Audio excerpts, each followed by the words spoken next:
the ALGS. We are back after the split took a hiatus to introduce a new patch, a new legend. We're here in our first look at Americas, introducing, of course, Axel, all of the meta changes, and all of the roster changes that these pro players have put together. My name is Randy. I'm joined by Dia and Graceful. Dia, how we feeling, man? Hopefully we get a little bit more Axel action today out of Americas than we saw in EMEA.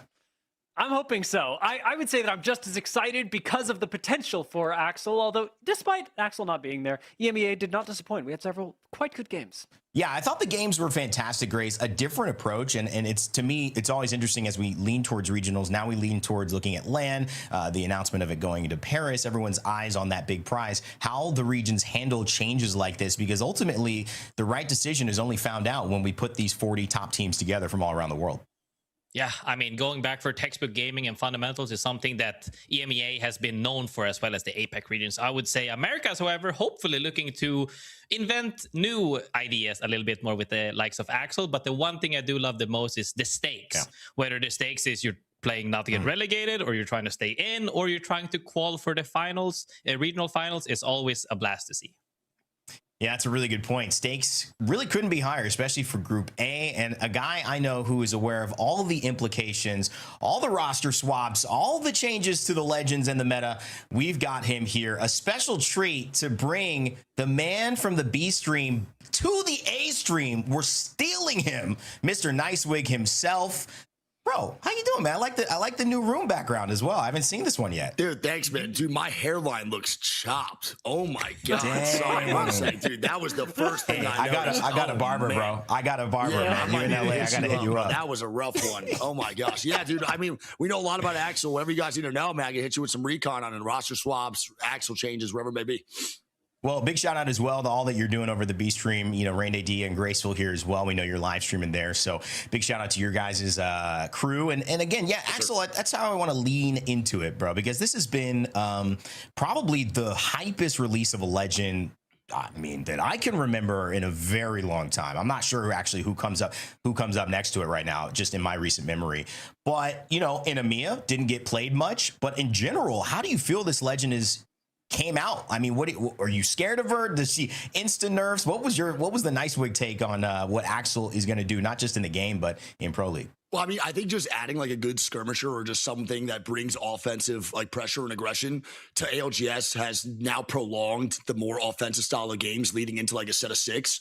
So like previously I was like really happy with where we were at for ALGS. I'm still happy, but I was like really happy. We had 3 solid games of like full offensive pressure with like Mad Maggie, Alter, and Crypto. Usually the standard 3 bans or like the standard comp that was ran for the first 3 games. And the second half, we go to like the burger comp, right? Like Godlike's been running it nonstop, the Valk, the Newcastle, and the Gibby.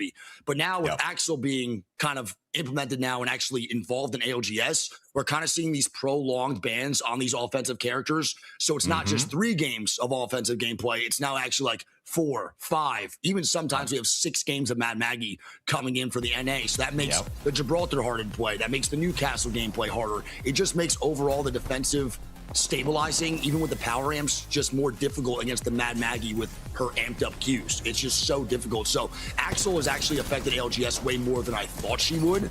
I wouldn't say her kit is really the game changer, though. It's more so how she's changing the legend bans and the pick rates more than anything else. And the opportunity cost as well of not picking her sometimes feels like, you know, teams are missing plays they could have made, but it also feels like teams are playing, just in my eyes, looking at EMEA, a little safer, saying we'll risk the opportunity cost of like, well, yeah, we could have thirded that if we had Axel, to play something a little more consistent until it becomes obvious what you can do with that character. Do you feel that hesitancy as well? Like some pros leaning into her heavily, and then some pros going, you know, let's just wait and see till like it all pans out? Yeah, I think, I mean, I feel like you guys will probably understand this too. I feel like in the end, when it comes to the Americas, we have so many delusionally confident players when it comes to gunfights. Like, Graceful agrees. I mean, Graceful knows that for sure, bro. We got people that will swing anything, and in their mind, it's 1v6, and they're like, yo, I'm actually going to win this, I think. And I can't believe that they swing what they swing. But when it comes to the Axel Qs, it just makes their feeding of their face like even more of less of like a hesitation. It's just quicker. So like, you know, not every region has like a floating or, you know, a panic or an Albert who just go into fights thinking, yo, I'm going to win this no matter what. And then you give them an Axel Q alongside with their teammates. Like, dude, you got Sacred and Albertelli swinging crazy style with Axel Qs. Like, that's not really happening across the regions. And EMEA has those shooters, but they also have a lot of people who love playing defensive a lot more than what NA does. And I think NA's been wanting that itch of offensive games so bad, and they're getting it, like, big time. And it'd be interesting to see, and, you know, I want to start leading us into kind of the roster changes and get your thoughts on that. I know, you know, Dia and I talked a little bit about Amia's roster changes. Those were a big deal. But, you know, it does feel like some of these players are like, finally, I've been unleashed in America. That's kind of how I see it as, because, you know, there are just certain styles. Some people don't want to have it all, you know, 1v6 on my back, we win the championship or we go home. There are a lot of players in America that are down for that. You know what I'm saying? As we take a look at Group A versus B here today. Yeah, I mean, dude, in the end of the day, I was kind of talking about chat the other day, like, a lot of these roster changes were some pretty pivotal moments going into, like, after this break for these teams that maybe are on the cusp of qualifying or maybe not qualifying for EWC. You know, a team like HUSS, who's kind of on that borderline teeter-tottering of making EWC and not picking up Deeds. They became, you know, no shade to Kimchi, love him to death, but I think Deeds just fits that role with Duplex so good for, like, being a fragger, someone he could send out and just go crazy. Like, and then you have Jelly at the same time who goes nuclear. Like, I think in that moment, it just makes Deeds and HUSS better. So like that roster change is fantastic. Nice guys, also like borderline, potentially maybe qualifying EWC. They weren't really having that go-to player with Hambino, and now they pick up, honestly, one of my favorite IGLs of all time, which is one of my favorite players, Nocturnal. They got better. So now we're kind of having those teams maybe qualifying or not qualifying EWC in that weird spot, that lull period, maybe now making that extra jump to actually get to Paris, you know, and qualify for UPC. Yeah, we saw quite a bit of that in EMEA as well. Like it was Uchako specifically that stood out to me, like swapping teams to go over to Eclipse. That maybe didn't work out so well today, as I'm sure you were mourning. Sadly, But with Nice Guys specifically, I'm really curious how this will work out. Have you talked to Knock at all? Like, have you gotten to message him about, I guess, the way he's feeling returning to pro play and whether he's feeling up to PL, because this is a tough meta to just jump into.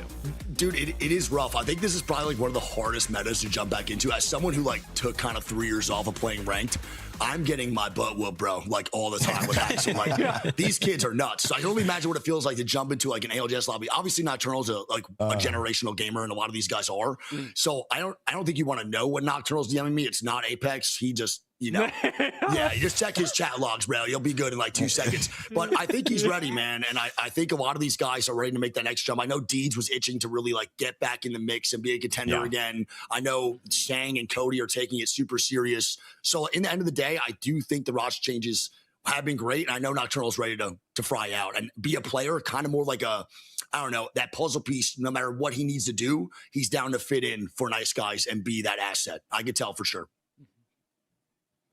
You know, one of the things I just gotta, you know, shout out again, just, you know, all that you've done for, you know, Apex and within Apex, and again as a person, you know, being a co-owner now of 100 Thieves, is there a different look at Apex as an ecosystem? You know, are you looking at these changes now in a different way? Like, man, what does this mean to the esport itself, to, you know, having ownership stake within this? Axel's bringing a lot, you know, people are eyes onto the game. We're hitting peaks, Steam peaks that we haven't hit in the last 2 years, over 328,000 concurrent players. Well, I mean, what's your take on that, just now, not only as a figure within the ecosystem, but as someone who's invested into it from an org and, you know, has reached that status? Yeah, I mean, listen, ain't no shade to my players, bro, over on CRT. I'm scared. You know, Jen Burton's like, he hasn't been on a comfortable setup literally since the beginning of the split. He wasn't even here for 2 of the weeks. So on that aspect, I try to stay as unbiased as possible with Apex and ALGS. But, you know, I get nervous sometimes for sure. But when it comes down to Apex, I think the older I get, the more important I feel like, damn, it's really important to showcase, you know, all of the great things going on between not only the Americas, but the players themselves. And I think as I get older, I get more appreciative of what the players put into the sport and the esport in general than anything else. You know, sometimes you feel like it's you, and then you realize like, nah, this is way bigger than just your channel or just, you know, whatever content you're producing. This is about the players and about what they're making, because they're really the content of it all. And Yeah, I mean, dude, we're hitting peak numbers, and I think that's just really a testament to how good the core game of Apex is. And we have pro players now all over. We got a couple CDL pros, bro, that might have retired or not there anymore. Like Kenny used to be on LA Thieves. He's making content for the CDL, but he also, his title yesterday was grinding for ALGS. You know, you got Reet, a Fortnite pro, just qualified Fortnite LAN. He's also saying he's trying to go pro in Apex, right? Like, crazy. And I think, honestly, a big swing was, you know, Jinxie, Peanut, and these big streamers showcasing what Apex really is to like a larger audience, because sadly the vibe and overall kind of public viewing of what Apex was negative, and we needed like people outside the community and a larger eyes to impact kind of the larger scale numbers that are now flooding into the game to be like, yo, honestly, the game is really good. It's like, yo, rank might not be perfect, but the game is still fun to play at like the end of the day. And the fundamentals are so addicting. The characters are fun. Like right now we're in a very good spot, especially in ALGS. And you guys know it too. Like we have so much weapon diversity, legend diversity. Like you have options on options on options right now in pro play. And you could be whatever player you want to be. You know, you want to run Alter 6 games. I mean, APAC North just did it last night. We have one AOBA player. He's a great player, and he just fried out, bro, last 2 games on Alter, and while everyone else is feeding. It's like, dude, there's just whatever you want to be, you could be right now. And I love that so much. And I think it's a testament to Apex for sure.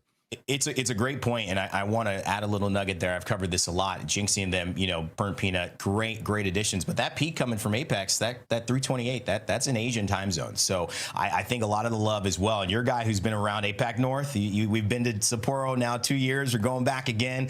A lot of love from that region, helping this game reach high heights, and then all the positivity coming from it as well, brother. I appreciate you being on. Thank you so much. We got these games kicking off, and we appreciate all your time as always, Wig. It's good to chat with you, bro. Hey, bro, shout out to you guys, man. Honestly, I couldn't be more happy with like the cast like we've settled into, bro, for the mainstream. Like, genuinely, you guys are just all good people. You guys know the game. You know exactly what it takes to be a champion, and I love the breakdowns you guys do. So shout out y'all, and dude, I love you guys so much. Genuinely, just great people. Love you. Love you too, brother. I'll hook you up with my barber, man.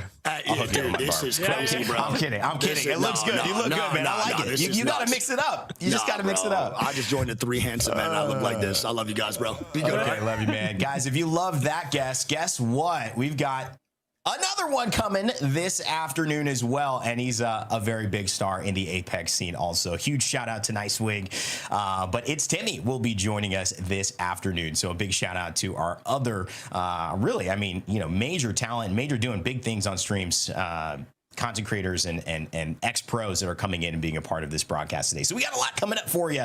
Dia Graceful, I know we just had that download with Wig. I want to hear your thoughts on all he had to say about Apex, the ecosystem, maybe a little bit of CRT struggles, and of course, Axel as we head into match 1 shortly.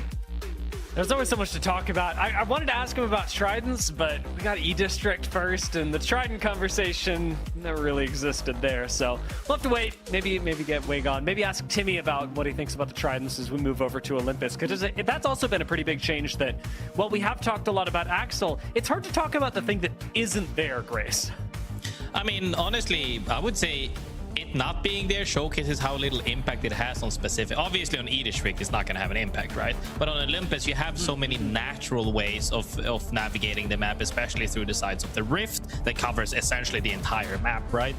And other characters as well enabling that rotate on the macro level. And when you have that, you can really tell that it's possible without it. Maybe do we have too much mobility?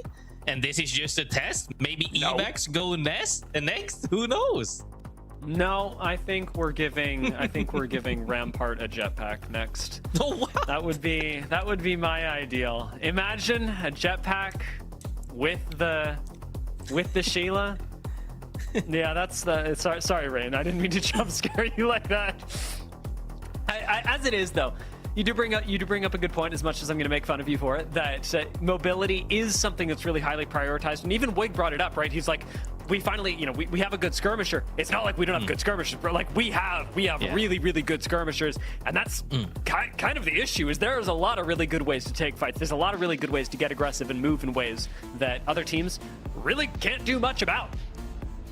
Yeah, most definitely. However, one thing that teams can't do anything about is ring zones. Will we see where the zones are ending? We saw one zone around Humbert Labs today. We saw one around Draft Point, and we've seen another one in the water area, as we've seen before around City Halls. Are the zones going to be identical or not? Remains to be seen, but teams are opting to loot up for now. Nice Guys, one of the teams we talked about, not returning to the comp scene, has been a phenomenal player throughout the years, returning finally. And one thing I would like to say, Diaz, after that speech, conversation we had with Senetic, all good as words. Team players are kind of, returning to their roots. How will this affect him? Is he returned to his roots? Is he going to pop off as much as he has in the past? I mean, the only real challenge of being back in the flow of things will just honestly being without a controller player, because that's the only thing that's different. I'm not really nervous. I'm not shaken up like I thought. I'm not worried about the highs and the lows at this point. I'm kind of just taking this as I'm gonna have fun with it, and whatever happens happens. But yeah, it's gonna definitely be different from having that hey Guild, kill this team. Hey Sykes, kill this team. Hey Koi, kill this team. We have to think together and be cohesive to kill teams now. Kind of a breath of fresh air. It's a lot of fun. Honestly, Grace, that's two things that we've got in common: is returning players or players returning to forum, talking about controllers, and also people talking about coming back and having fun with the game, trying to release a lot of the pressure off of themselves and focus on enjoying their gameplay and playing what they want. That was something Synetic was really focused on. As we look at this map, we'll see how Nice Guys can think together. I will note they've got a ring console going on, which will be really nice for them. A whole lot of teams are joining them in that, but we are moving all the way over to what I think a lot of EMEA thought these rings were going to be, bringing us up towards Boardwalk and City Hall in the Northwest. Yeah, teams are already rotating early to see if they can get a slot where they're hopefully not too locked down. Team Liquid feeling really comfortable right there as well. Teams are opting to, I would say NA is opting more to just gather armors and stack on loot, because do you see how many zones are not in the zone? On EMEA, we saw almost 15 teams in the zone pretty much straight away. Now teams are opting a little bit different speed. Is that also why we see the different picks early on? We see a couple of axles here and there, right? Plenty of that. We heard Nice Week talk about it as well. This enables them. Like you said, their ego. They think they can 1v7 and she enables them even more. Will we see some absolute crazy maneuvers? This is big. Free Thinkers are our fragging team, the team that wants to fight early. And they got into a building right next to HUSS, the team that has just upgraded their fragging capability. Now, that fight didn't happen. It didn't kick off fully. But you know how Free Thinkers are. When they got a bone, they're not going to stop chewing it. And they're already headed right after HUSS.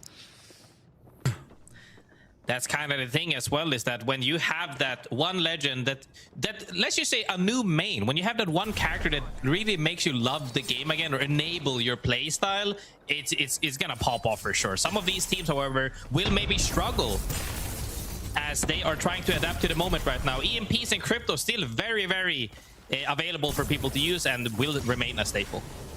Yeah, Crypto, the legend band that anybody would expect coming into this match, and as it turns out, he's tied with Alter this game. One of those legends going to be our ban. We'll find out. We'll wait till the end of the game to find out which. Team Vision managed to start their rotation in. Another one of those squads that is moving late and is in the same area of the map as Source and Falcons. Team Vision are the team that I have been, on a biased level, most excited for, because I've always been a big, not always, not since my birth, but for a long time, for as long as I can remember, been a big Zach fan. Yes, I love Zach as well. He's such a great person, individual, not only as a player but also as a person normally, and it's great having him around. As always, seeing him still here as well. That's kind of one of the things as well, that having Nice Week in the community, being a part of something for this long, it becomes bigger than you as a person. It becomes a whole thing, and you can really feel the love, especially on LANs and big tournaments when people tend to rendezvous. However, Team Falcons looking to get a poke here and there, see if they can get anything, catch somebody on that rotate. Doesn't get anything except a crack, but everybody will take those points. Yeah, Falcons did almost lose Waltzy there. Team Vision wanted to punish his slight overextension, and forcing an EMP cooldown this early into the game, especially with where Crypto is at, not really as impactful as it used to be, but the fact that it was forced nonetheless definitely shows the Falcons that are playing carefully, knowing that even this early in the day, they can't afford to take risks, overextend, disrespect teams. Team Vision, Team Falcons, Source Gaming, they're still all piled up in the eastern side of zone. But as you know, Grace, we are going to the west. All of these teams that I mentioned are so far away from the real, true endgame.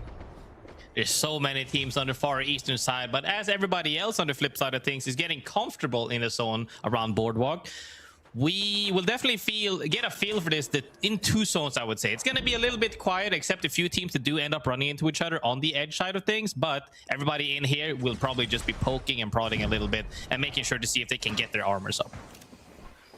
I'm really curious. I mean, there's been so much investment into Boardwalk from a macro perspective that if this does pull away from Boardwalk and into City Hall, I could see it being a real issue, especially for squads like Unreal Nightmare, who don't have nearly as much mobility, who aren't running things like the Axel, and instead have opted for something like Alter. You'll see what I'm talking about here, where basically everybody is in the left-hand half of the zone, whereas HBM, Falcons, Source, Freethinkers, who are arriving late, I mean, yeah, they're arriving late, but they get all of these buildings. If there's a surprise zone pull a little bit later on, which we know there's not going to be, no.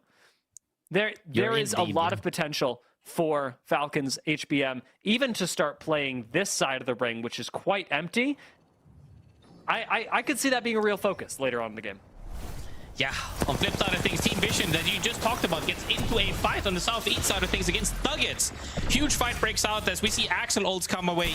EMP flies out as well. ARCs come flying out. Everybody's just looking to take an angle because you have to be the first one to make a play. Stay proactive on Axel as we see one of them gets taken down. It comes down to Zach and Zach loses it. What are we doing? What are we doing? I was looking at that going, no, Lauder doesn't lose these. Lauder doesn't lose these. And he did, bro, against Thuggets. So this is such a tough way to go out for Team Vision, who on paper had an isolated fight that should have gone their way, but they misplay it. And that's where Apex gets really dangerous. Team Falcons worried about that very same thing, worried about getting outplayed when they least expect it, even when you have the best teams in the world. Wig talked about it himself. We've got some psycho players in Americas, and they will bite your head off. That's the thing. When you have this fast pacing in team fight right now due to Axel with everybody playing it, you have to be the first one to make the moves. If you get caught in between two people, like what happened right there to Team Vision as well, you're gonna just get pinched and they get wiped. Falcons managed to get the reset there from HBM, which is a good thing. Ninjas in Pyjamas, however, just poking their way in as well. Yeah, this is up against HUSS, who were playing the mid-speed. Did you notice, by the way, that Wig was saying HUSS, not HUSS? Yeah. Is that a youth thing? Is that the proper way to say it? What am I missing? I'm missing something. Nice shots by Kurev. You know what? Not even with the Kraber, but missing. Steeds. Kurev ain't missing though. He gets the first down right here as EMP comes out. Ult immediately gets taken out as well. Actually no, it went through still. That's really good. NIP looking to... Wait, how is he? Oh, he's so fast. Because he's on the... Yeah. Oh my god. For those of you who are not sure how exactly Deeds well knocked rocketed across E-District at the speed of light, those are Axel things. That's the benefit you get while playing Axel. Is it busted? Is it crazy? Some have said yes. I mean, we talked about the offensive capabilities. Let's talk about the resetting capabilities. My man crawled 5,000 feet immediately into split second right there due to the Axel Qs, and that's really good for sure. Free reset for them. Deeds is happy to be up. EMPs is starting to happening as well around the resort areas of things. People are looking to take a 3v3. Source Gaming is really stacked, however, on triple purple, opting to rotate out instead of taking that fight. While Source Gaming make their way in, even smoother. Was that? I haven't seen the sushi animation. That's all good. That's on me. haven't played around enough with the mythic.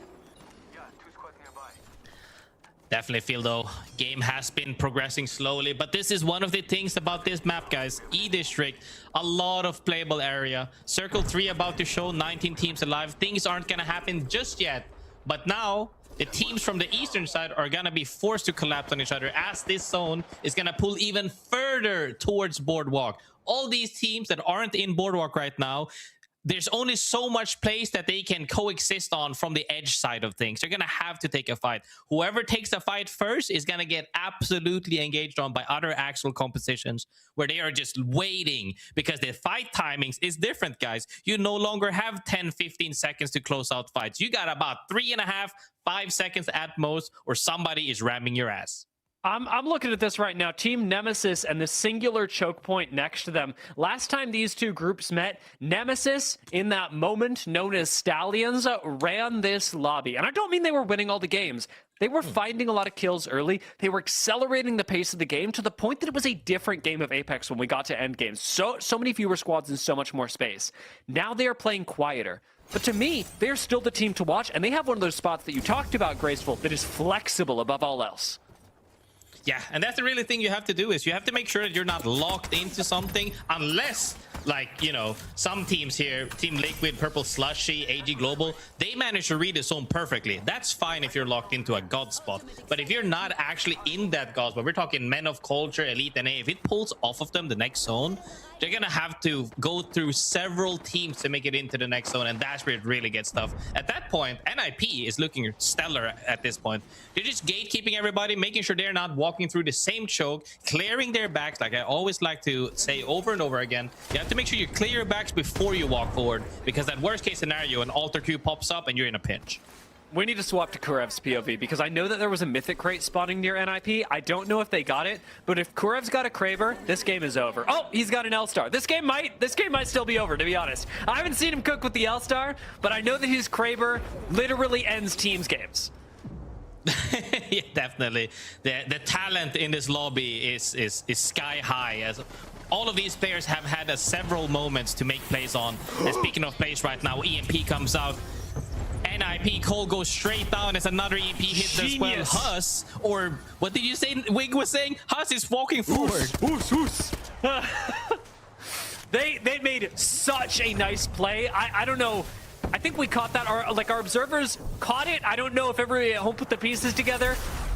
HUSS set up the altar portal from the low ground to then altar portal up on an EMP.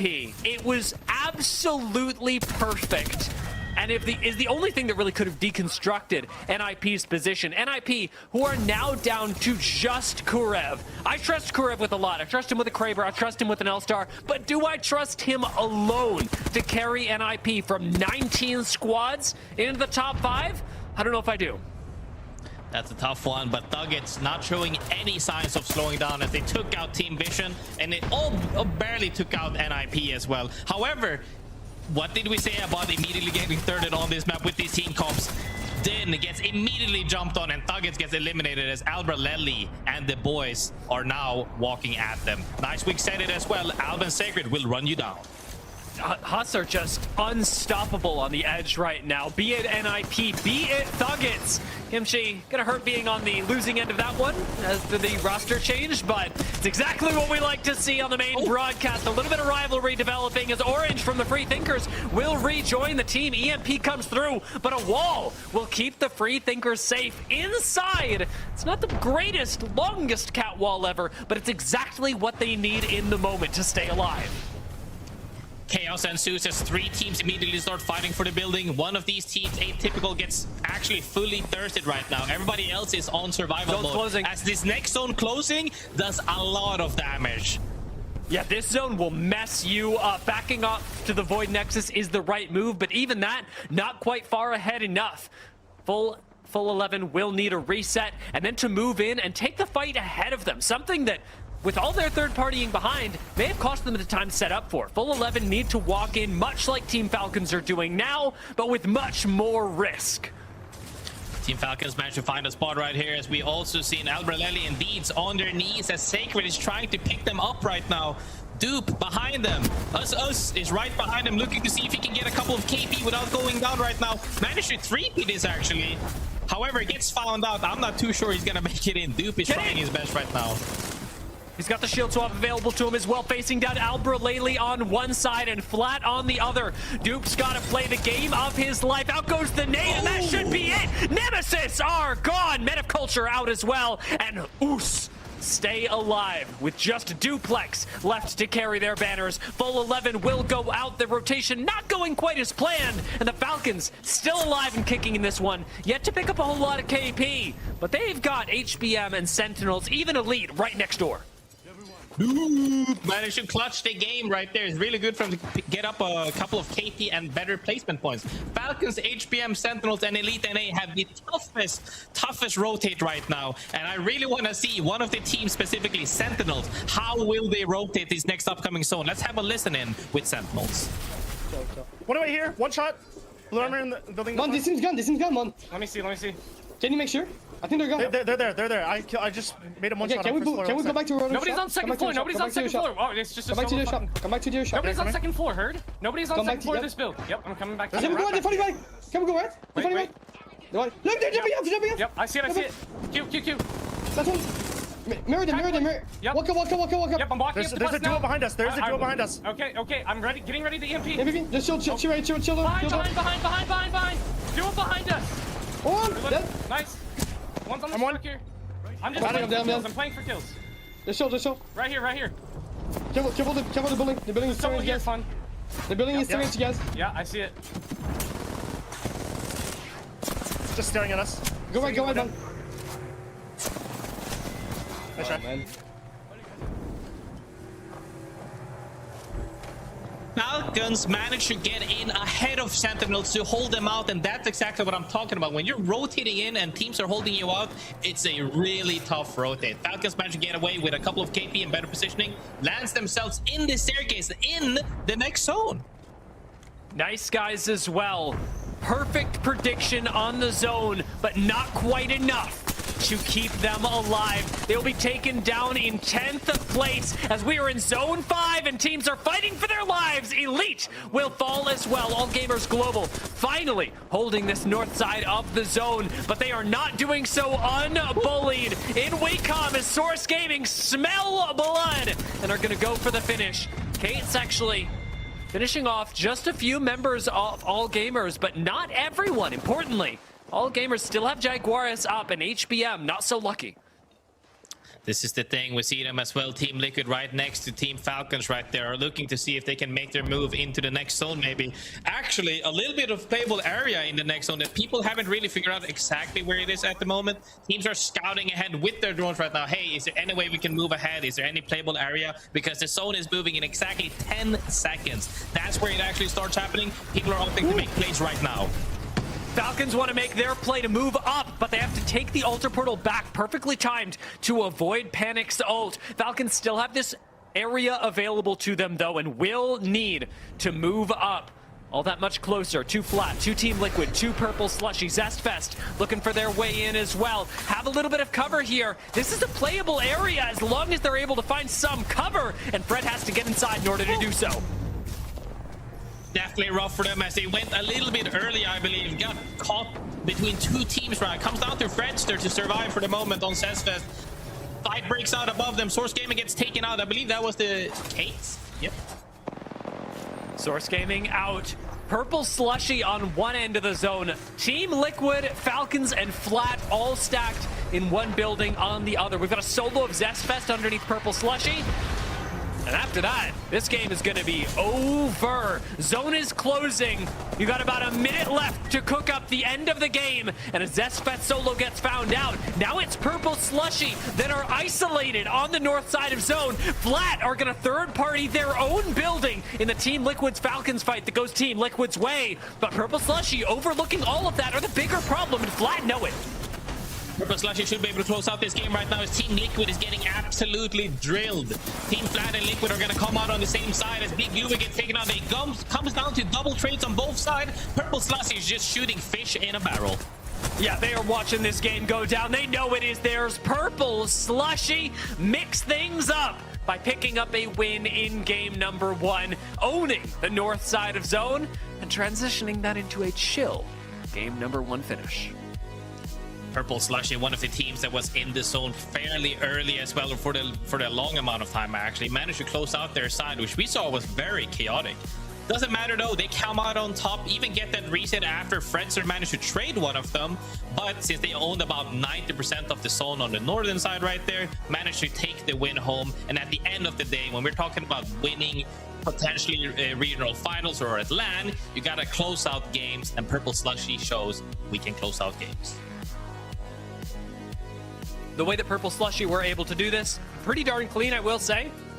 The way in, pretty rough, and rough for a lot of teams. Rain, that game 1 finish took a long time to get there, took a lot of blood on the way into E-District, as a lot of teams were much more willing to skirmish using Axel. Yeah, I loved it. I mean, I think we finally got to see some of the potential, and it's the 2 out of the top 3 teams were both running the exact same composition with Axel and Alter and Crypto, and I think this is probably what we're going to see a lot of those teams run until there's a reason not to, and certainly they haven't been given a reason not to with their performance early on. But it was also great to see some of the defensive interactions being down, the potential in many ways like Alter allowing a downed player to reset.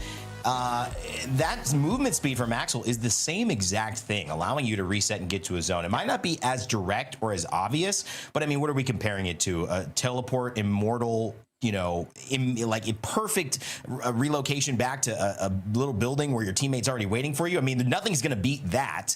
But in terms of the second best, having that much movement and control when you're down to get to a safe place and have your teammates reset on you, that's about as good as it gets secondarily, and I don't think we talk about that enough. We'll see how much more of those interactions show up, though, guys, as we see more Axel played throughout this series in Americas. That was exciting. Hopefully you guys are enjoying watching some Axel as well as we kick off this ALGS Americas day. And I do want to say we've got some great talent coming in. We already had Nice Wig. We've got Timmy coming up at halftime, but believe it or not, we have another interview coming up right now. These guys are looking professional. I love the desk, gentlemen. I love the outfits. They got a desk? Welcome, Full Sail, Jacob, and Mavs. Guys, how you doing? Doing awesome. Doing great. Do I see Mavs and Jacob Kaplan as in that you both share a last name? Is that true? No. Okay. I was going to say, is it father and son? That would be kind of I mean, it could be. I don't know, man. The beard, I'd be very look proud youthful dad to me. if Mavs was my son. I'm sure that's heartwarming, guys. Listen, I want to know more about it. This is your moment. Jacob, I'll start with you. Tell us a little bit about the Full Sail's esports program, Full Sail Esports. Yeah, so, Full Sail University, we're located in lovely Winter Park, Florida, just outside of Orlando. We are a college that focuses on entertainment media and emerging tech degree programs. So everything from game design, game development, game art, film, recording arts, live event production, game business, and esports. And so because of that, we kind of have a multi-tiered approach when it comes to esports. Now, we've had gamers on our campus for 30 plus years. So in addition to, we have our varsity competitive teams, we also have a varsity casting team and also a stream team. But obviously we understand that community is at the heart of everything. So in addition to those, we also have a major focus on live esports broadcast production. And also, we really take pride in our grad success. So we've had grads that have worked on almost every major esports title. And, probably within the past 4 or 5 years, safe to say that we have grads that are working in almost every major facet of esports now. So not just the games, but actually producing everything. That's phenomenal. That is really impressive. I will say, question. Did you say a varsity casting team? How does that work? Ranked competitive casting. What's happening? Well, I feel like I'll let Mavs speak to that because Mavs was on our varsity casting team. I mean, yeah, we just kind of come in, do the cast. There's no real ranking. We just call it the varsity because we want to feel included in the action too. We do the thing just as much as they do. Yeah, we put them on the website. They get the jersey, casting? the whole 9 yards. That's pretty cool. That is pretty cool. I am curious though, Mavs. Tell me a little bit more about how you started casting with Full Sail, and what that's looked like. Well, back in 2024, early 2024, I tried out for the varsity teams. Wasn't quite good enough. Didn't make the cut, but it was all right. I saw that there was the varsity casting team. I was like, well, you know what? If I can't play the game, I might as well talk about it and share that with everyone else. So I got signed up for that, and kind of was looking around at all the game titles and stuff, and I saw that Apex was one that we didn't really have a lot of people for. So I was like, well, in order to try to build up my skills, build myself up, I'm try to find the brand for my personal gain, honestly, get the most time up on the desk. I was like, let me just take on Apex. So started around then. I've been doing a lot of their Apex casts from then. Even afterwards, after graduating, I've come back, volunteered, not just for casting, but also building up the incoming casters as a mentor. And so I've took a lot of time there. I was very rusty right off the bat. I will say that it was a little bit of time before I got back up with Apex. I caught a lot of had to do a little bit of research and watching videos. So crazy enough, Nicewig and Timmy were the two main people that I was watching back in the day to kind of get back into the swing of things. So started then, and this kind of just been upward momentum since then. Definitely two great people to pick to choose and perhaps learn from. Great people for sure. I have just one last question for Jacob as well. So, when we're talking about programs and stuff, what's the overall goal and hope with the program for, aspiring esport player in general or students at this point? Is it just to build awareness that these type of things exist out there? Is it actually to start their esports journey potentially down, let's just say, since we're competitive, towards the pro journey? Or is it just to showcase that, since you said so many different branches and people with full of ideas, is it just to showcase all the sort of things? Like I learned as well when I joined ALGS for the first time, wow, these people behind the scene actually work. No, I'm joking. They do so much. A PC is burning, they're sprinting. If that's happening, like, I don't even know what's hearing in my ear. Like, there's so much things behind the scene that people don't really know of. So is it just kind of showcasing everything, or you guys narrow down towards, let's just say, esport for the sake of it, like competitive? To be honest, it's this, right? It's opportunities like this one. We have Mavs next to me who's a grad, who's in front of the camera. We have someone who's behind the scenes right now. His name is Garrett. He's another grad of ours that now works on all of our esports broadcasts and different things like that. And I think just finding these open doors and showcasing to the world what Full Sail has to offer, and especially with, publishers like EA that understand the collegiate space, that see what happens when you invest in this space, the audience, the students that are working. At Full Sail, we've been the home to Madden Championship Series for the past 2 years. And so there's been just a ton of opportunities for students and grads alike to work those events, and so like people like Spinks and people like Ray that have opened the doors, especially even just for this right now. We take a lot of pride in showcasing the best that Full Sail has to offer. And, we're here. We're going to be here for a long time. So people like Mavs and, Mavs mentioning that he's mentoring those that are coming behind him. So just to kind of know and understand that we have this ecosystem, right? And so they're learning here, and then we're getting them out into the real world, because as a student, they're getting a resume line item, right, of camera jib operator or teleprompter support for Madden Championship Series. So again, it just comes down to opportunity and being able to take advantage of those. There's so much I could say to this as someone who many years ago, when I started into esports around 2016, wanted to find a way to transition. And it was basically become somebody they care about. And that for me was YouTube and making content. And I got my first, casting gig that way. But it is very hard to do it that way. And the system that they built offered a lot of people chances. You guys feel like you've built a modern version of that system. And it seems to me something that's really needed if esports is going to continue to grow, because one thing you need belief that there are steps that if you invest time into it, can get to where you want. If you do not see any way to do that, you're not going to invest. Right. And so you guys are building that crucial just road and that stepping stone, which is so important in esports at this stage of it. So hats off to you guys, and excited to see more of you, Jacob. I know we're going to have Mav stick around with the casters for a little bit, but thank you so much for your time, and keep doing what you're doing. Thank y'all. All right. Well, having said that, Full Sail Esports doing something great. Dia, Graceful, I want to keep the ball rolling. Let's have Mav stick around with you guys and do a little bit of casting as we head into the start of this game. Yeah, let's do it. Rain, I have to ask your permission for something, because otherwise I'm just going to feel nervous about it. Am I allowed to talk about casting theory, or do I just have to talk about Apex? No, you can talk. You can do whatever you want, baby. Okay. I trust you. Thank you. All right. Well, let's jump into E District. Mavs, let me get an audio test for you just to make sure I can hear you, so that as we get into this, it makes sense. Yep, you got me.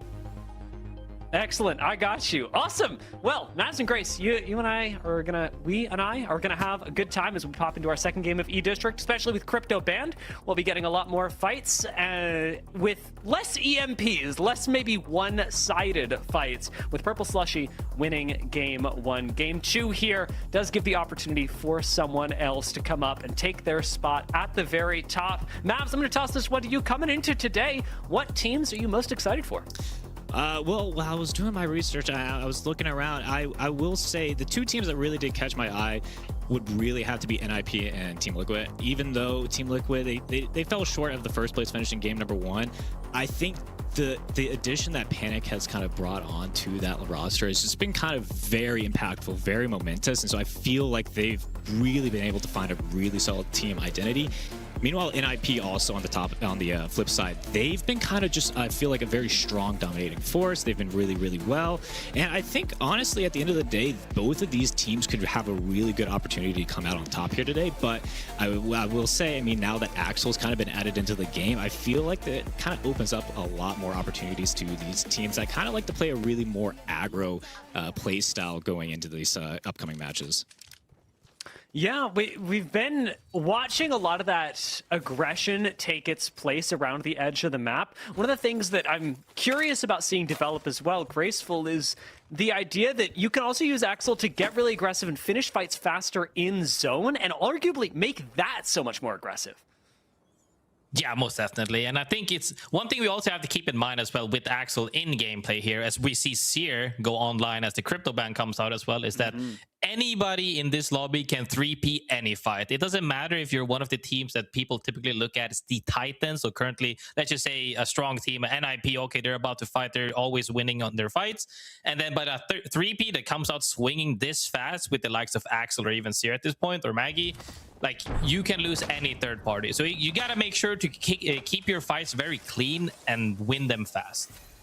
Got a couple of small skirmishes breaking out in the first few minutes, mostly as teams rotate quite quickly. This is something that I had heard from, I think it was Full 11 were talking about this, that having Sentinels landing right next door to you actually forces you to accelerate your rotate. And we're definitely seeing that play out, Mavs, as we've got a lot of squads that, because there are other teams like Sentinels moving past them, you got to run. You got to make sure that you're getting into zone, because otherwise you're skirmishing, you're delaying your rotate, and things can get messy. Yeah, messy to say the least. I mean, especially now that these team comps that we see earlier in these matches now, like I said, they've been very more aggressive style with the addition of Alter. We see a lot of, addition of Axel, excuse me, but Alter and Axel kind of just very aggressive. But Sentinels already, once again, very, very aggressive as Monsoon with the Mastiff able to take down one. But I will say, I mean, yeah, it's just a very, very quick pace now that something like the Newcastle and the Caustic kind of slows things down and kind of keep things for later in the matches. For two very convincing pumps out of Monsoon. Reminds me of the Sniper, but a whole lot closer. Zest Fest will be our first team eliminated in this game. It's a tough way to go, but when you got out by Sentinels rotating ahead of you, that's what happens. They're the world champions for a reason, Grace. Yeah, I mean, needing to make sure to hold space early, as we see. You said you gotta rotate faster. Sentinel's already rotating as well. All these teams are opting immediately for Lotus, feeling good about that positioning because there's so much playable area in this zone. Zone that has a lot of layers and floors are bound to have several teams alive later on, as we see 19 teams currently. Only teams that are forced to fight really is if you don't want to let somebody take your macro if you need to get somewhere early, but when they have this much space, there's really no reason to, unless you get a huge opening. You know what's always bothered me about these buildings, Mavs, is that there are only so many playable floors. You have to imagine that the rest of them are residential apartments, and the noise must be atrocious. Oh, I mean, surely, I mean, at the very least, they have to offset the rent for that, right? I mean, surely. Yeah. They're paying you to take these. Exactly. I mean, there's only so much like you can kind of, denoise the space with, but I mean, a lot of these teams, they've already posted up. They know exactly where they want to be, and maybe, maybe if they get the message and, they'll be a little courteous to keep the noise down. Maybe.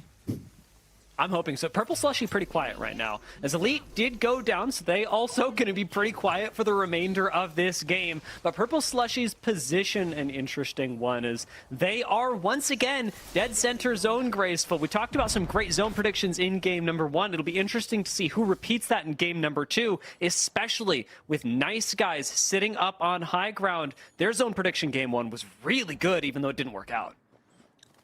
I mean, although they might have been quiet for the moment, they did win that first game. And also, they're in a spot where they are dead center, but they're not really locked into a building where they could get stuck. They're in one of those spots we always like to say, very good at adapting to regardless of where the zone pulls. Is he going to go back up through the choke? They're literally the first team to be able to move. Is he going to go through the northeastern side? They can still make it through that tunnel as well. Very comfortable, honestly. However, HUSS at this moment, not that comfortable as they're getting drilled as these gets taken down. They do get these gen up, though. But is it enough for the reset? Looks like they could be going down. Mavs, I'm pretty nervous about HUSS's position right now, especially given that they've just expended an ultimate, haven't completed their rotate, and half team's looking at them. Yeah, they're really not in the most ideal position here. They've got a couple teams kind of taking a look and taking eyes, but they were able to get the reset, so that does bring a little bit of hopefulness to them. But meanwhile, Thuggets here, they're kind of taking some pop shots, taking a little bit of damage. I will say the wingman from that distance is a very very ego-esque take for a gunfight there, but I respect it. I respect it.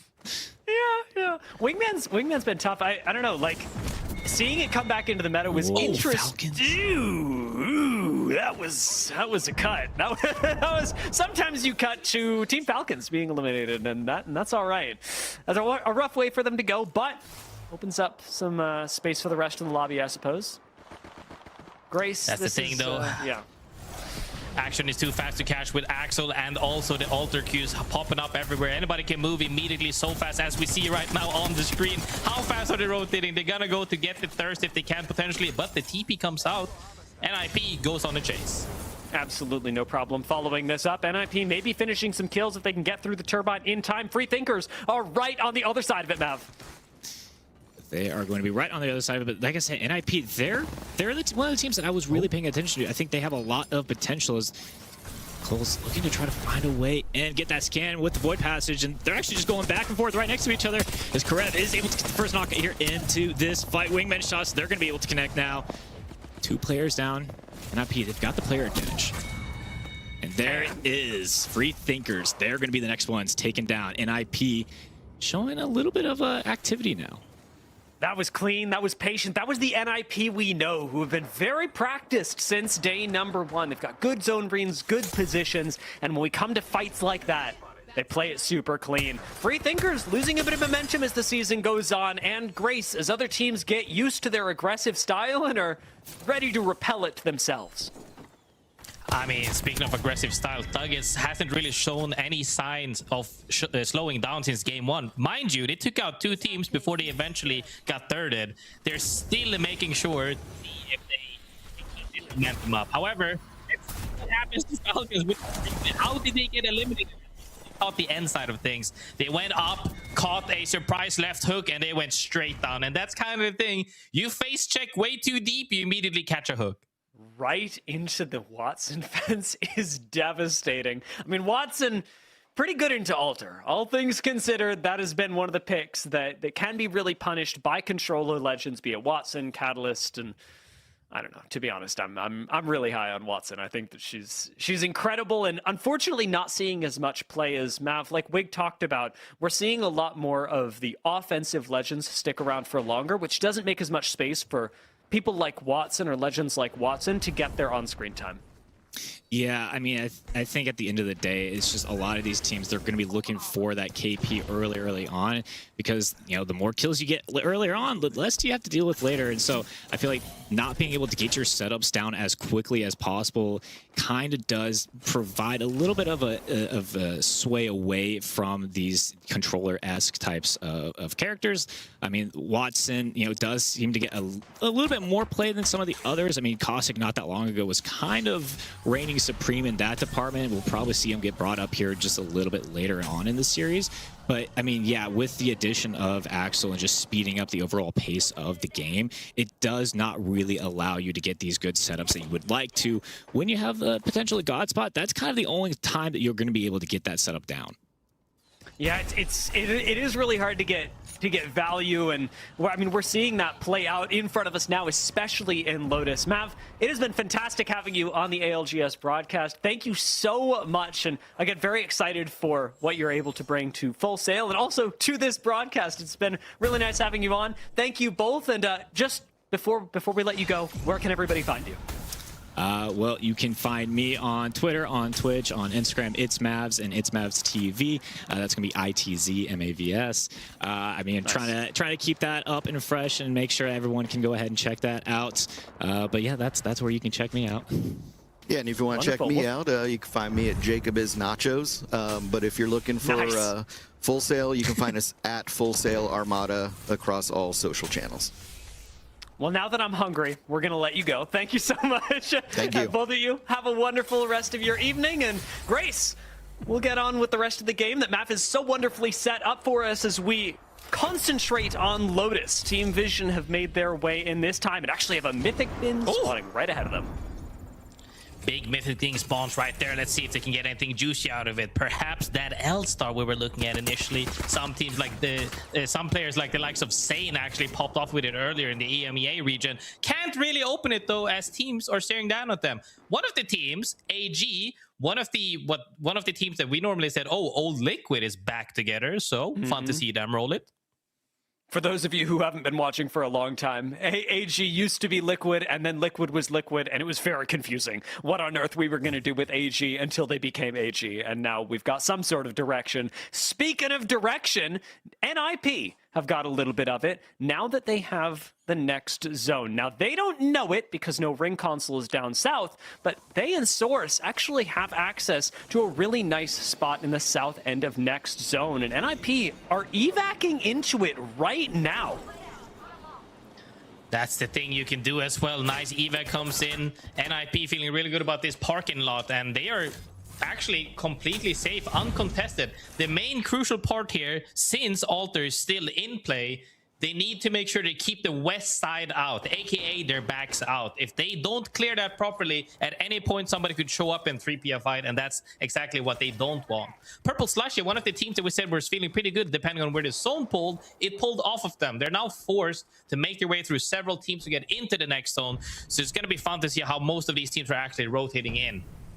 Cyril really devastating in these chokes as well. If you do want to play defense as Team Liquid, pushing into a choke when they can see your every move, pretty tough to play against, if I'm honest. HBM are going to have to move into a choke. It just depends which. Right now they're chasing Thuggets, and with that nade, HBM should feel emboldened to make this push. Whether it's a good idea or not, they're going to find out on the other end of this portal as they all take it together. Perfection's just a few seconds behind, but the rotate not over as Thuggets looking out behind them with some caustic gas as well. Can ruin HBM's day. Out comes the drone. Envy going to get knocked up outside the zone, take a lot of damage off that in the drill. Try and move down to the low ground. Get stopped there and naded to heaven. HBM lose 2 people to 0 gunfire and a third to a triple take shot in the back.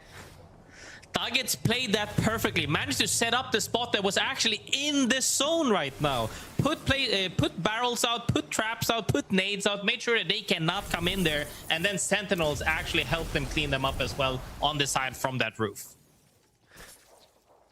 A crazy finish for Thuggets, but their journey's not over yet. They've got to move so much further, over even towards where Source are. Well, maybe not that far. Source are on the opposite side of the ring, but they, for their own benefit, actually have a spot that no one's even looked at yet. Nobody's really become aware that the next ring has Source's position in it, but KJ's able to scout this out right now and holding on to this corner of zone. If you're able to make it work with Watson, but importantly without Newcastle, it's gonna be nice. if you can make it work. I mean, we even saw Purple Slushy walked forward as well, but I don't think they know that Team Liquid is behind them. Whoever starts this fight, I'm pretty sure Team Liquid will close it out or close the fight down properly because they are ready to 3P from inside. Nobody has really checked them out on yet. Source Gaming tends to move forward a little bit.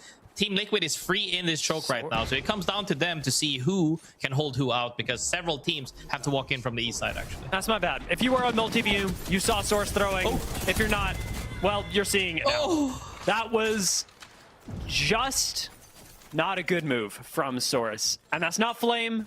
Some things are objectively not good moves, and that was it. Team Liquid walking up behind them instead of Source holding their backs. They ended up going for a rotate through their fronts with an axle disc, and now Liquid are making the scouting play, but instead with an evac tower. Having picked up those kills, where will Liquid land, and will it go as poorly for them as it did for Source? Right now, not looking great, but everybody's still technically alive.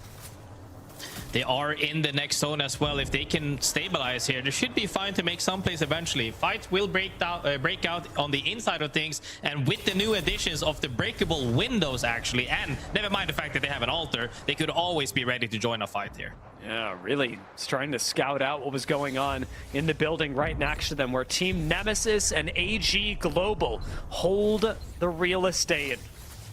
I suppose not the residential one, but all the office space that we have for firing our weapons at each other. That's the bit they have. Nano Fries pops off in the kill feed right now. Gets two, actually. Downs two. One with the frag, one with the R9. Gonna be fun to see how that breaks out as well. Is he gonna be able to close out that for some additional KP? Purple Slushy sitting here. 50 seconds until the zone moon. By the way, guys, this zone is not one zone you wanna heal, okay? You can't heal this one properly. We're gonna get absolutely demolished as Flat keeps on shooting people. Not the easiest spot to take a fight, but Flat, they're certainly comfortable applying a little bit of extra pressure, especially with Nano, who does love playing aggressive. Nano for Flat is sort of not just the leader of the team, but the guy who they also have to like restrain physically to keep from sending at other squads. It's a difficult balance when the man in charge is also the one who you need to be the most careful of.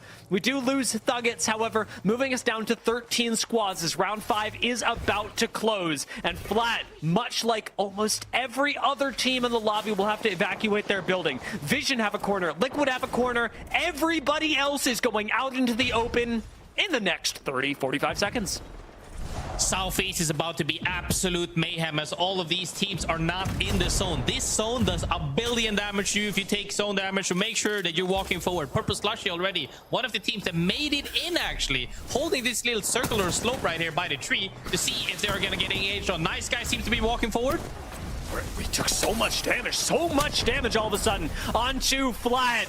And QZR, the last one up, has nowhere safe to be. Is going to tank zone for just a second, come back to the Watson fences and be electrified, flash fried by Full 11, who now have got to go out through the wall themselves, shooting Hambino in the back. They are out in the open, and it's just Legatron playing the head peek to try and keep them alive. Unreal Nightmare will go down. And you'll notice we haven't lost everyone just yet. Men of Culture are out, and finally, Legatron from Full 11 will be taken out by the Ninjas in Pyjamas. 5 squads left, and it's NIP this time that have the open ground. Everyone else, from Liquid to Sentinels to the recently deceased Vision, are trapped inside this building.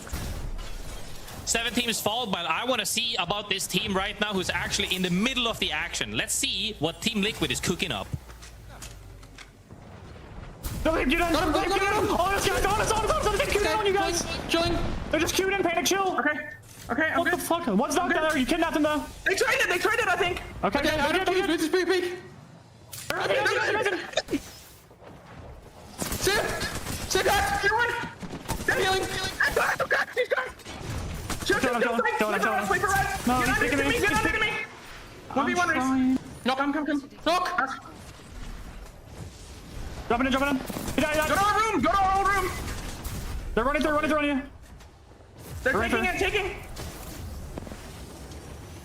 You go, Gris. in the middle of the action, Team Liquid falls. 2 players right there as Zero is trying to get the reset if they can potentially. AG actually comes in for the 3P as Alb made his one last stand as that Axel player phenom at this point. Him actually take down 2 of the players on his own. Ninjas in Pyjamas right here, sitting very comfortably around this tree we saw earlier where Purple Slushy was initially. Should be able to close out this game, but as long as they can deny other teams from approaching them. This was the perfect Axel play, but Yanya gets fried out of the sky as Ninjas in Pyjamas trade it right back. Having the numbers advantage, they know what to do. Hold hands and swing all day. They lose Kura, but it's still a 2v1. Maybe a res going off on the other side. Ninjas in Pyjamas do need to finish this off cleanly. AG Global would love nothing more than to steal this game out from under them. Syracuse trade back. They could have gotten a reset there, but they played 2 for 1. Ninjas in Pyjamas commit again, holding hands just like you want, just like you and I, Graceful. And they take it with a knife to the face. Ninjas in Pyjamas take game 2. Big game closing out right there from NIP as we saw them actually come in from this side that was very, very heavily contested on the southeast side right there. Collapsed by 7 teams falling, I believe. Team Liquid did try to go for that 3v3, ended up not being fast enough as they also got thirded. AG made a good effort, I would say, but the winners that stand on top of the mountain, head above everybody else for the moment, is NIP. And you know what really changed that game was Albra Lely from Nemesis. Yeah. A player that should never have been able to turn that around, should never have been able to one-clip somebody from the side of Team Liquid. I'm not going to say it completely ruins the game. It was a tough game. AG probably third party that anyway, but does it make their game maybe not 1 billion, 1,000 times harder? It absolutely does. Team Liquid end up falling third despite that. Few kill points going their way. A good game, but AG Global and Ninjas in Pyjamas especially trounce that. NIP, just like we were talking about with Mav, an incredibly controlled team, the team that he had to watch, and the team that ultimately wins game number 2. I mean, that was an explosive game for sure, but one thing that'll be less of in the future for sure, as Alter gets banned now. Crypto and Alter is officially banned for the moment of this series. That will make things a lot less volatile. While sure, Axel does improve the pacing of fights drastically, without Alter being able to either get proper resets or go straight up through walls, it will slow down the fights in general. Well, we've been looking at these games from our perspective, of course. Like we talk about, there are always so many more perspectives, so many fun comms that you can catch a glimpse of. And we've got that opportunity with ALGS Multiview, a budding feature of the ALGS website where you can go and check out what players, what teams interest you most, what angles on a fight and approaches you want to learn from, take notes on, and have a little bit of fun with. This is, of course, a feature that is still in beta, so remember, hit the feedback button that you've got. If I remember it right, it's in the bottom left, but look around because I might not be remembering exactly where the button is. Draw, of course, enjoy, share with your friends, but most importantly, check out ALGS Multiview and the amazing features that it has to offer, because it really is the best, most customized way that you can watch the ALGS. It has been a fantastic way to do so with you, Graceful. That's my favorite way to watch the ALGS, and the one that I'll get to continue doing once we come back from a short break.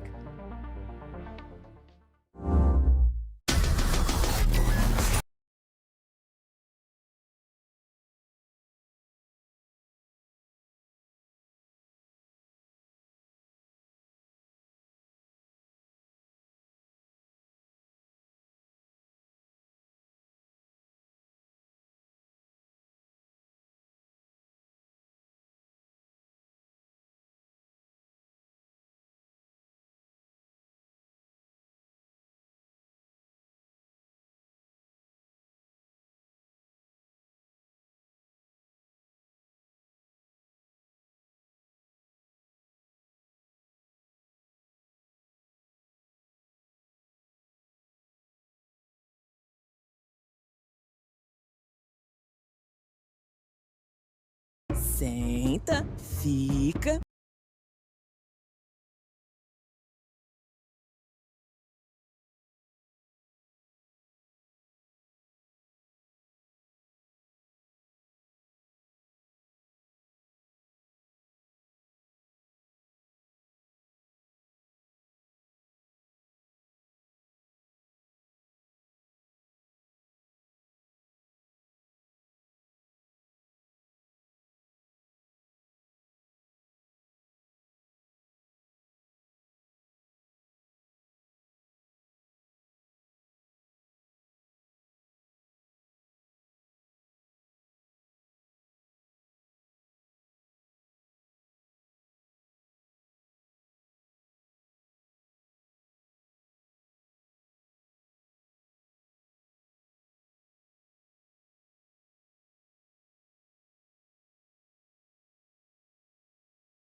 He had to slow down, bro, for the ammo. That sucks, bro. That would have been the fucking play right there, dude.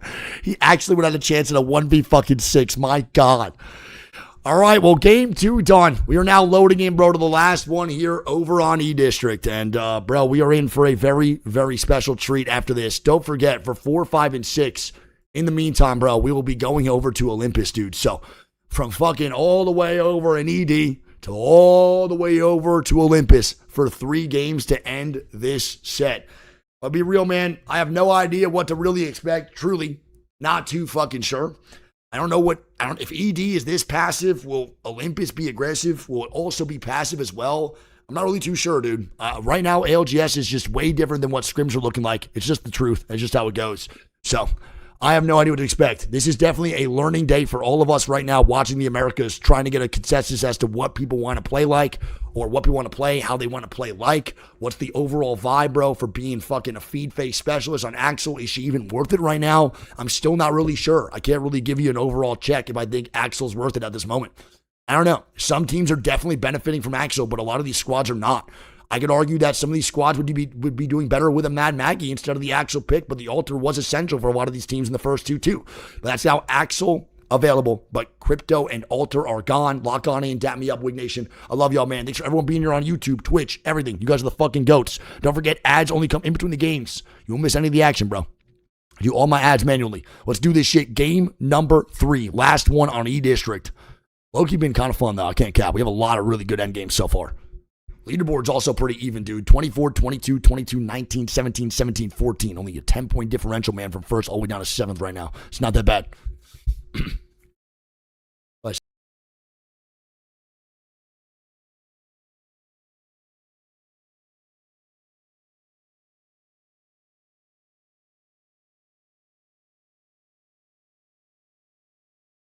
The billing. I think NIP, though, deserves to be in that conversation almost always with the way that they've been showing up this season. What's your take on NIP in general? Not just this org, but I think the consistency over the last year and a half, I feel like they've gotten better and better, and they feel like much more of a team that's found its structure now and is ready to kind of fly. Yeah, I think NIP are sort of where I expect that Vision will be in a while, where they're a team that I'm really high on, that I try not to gas up too much because they've already got it. They're already doing really well. They already seem like a LAN team, and I'm saying that at this point because we know they're going to LAN based on their performances so far. Kurev, Cole, and Vayne are a really strong core, and the pickup of Raven, well, not every coach gels with every squad, the pickup of Raven has really helped them, and you can tell the difference in the way that they're playing the game from before they pick up a coach to after they pick up a coach is night and day. There's so much firepower in the squad. Kurev was one of the GOATs of South America. Yeah. And bringing that out, as always, especially for a region that was a real soft spot for me. Like, I really loved and connected with a lot of the players from our South American region when it was around. Yeah. Seeing him make the transition into the Ninjas and Pyjamas and really become a highlight player there is never a story I'm going to get tired of. And you got to talk about the fact that Cole, went off the McLovin branding. And when a guy goes from McLovin to Cole, he's getting serious. It's like, it's the days of gallivanting are over. It's like time to turn this thing into the real deal.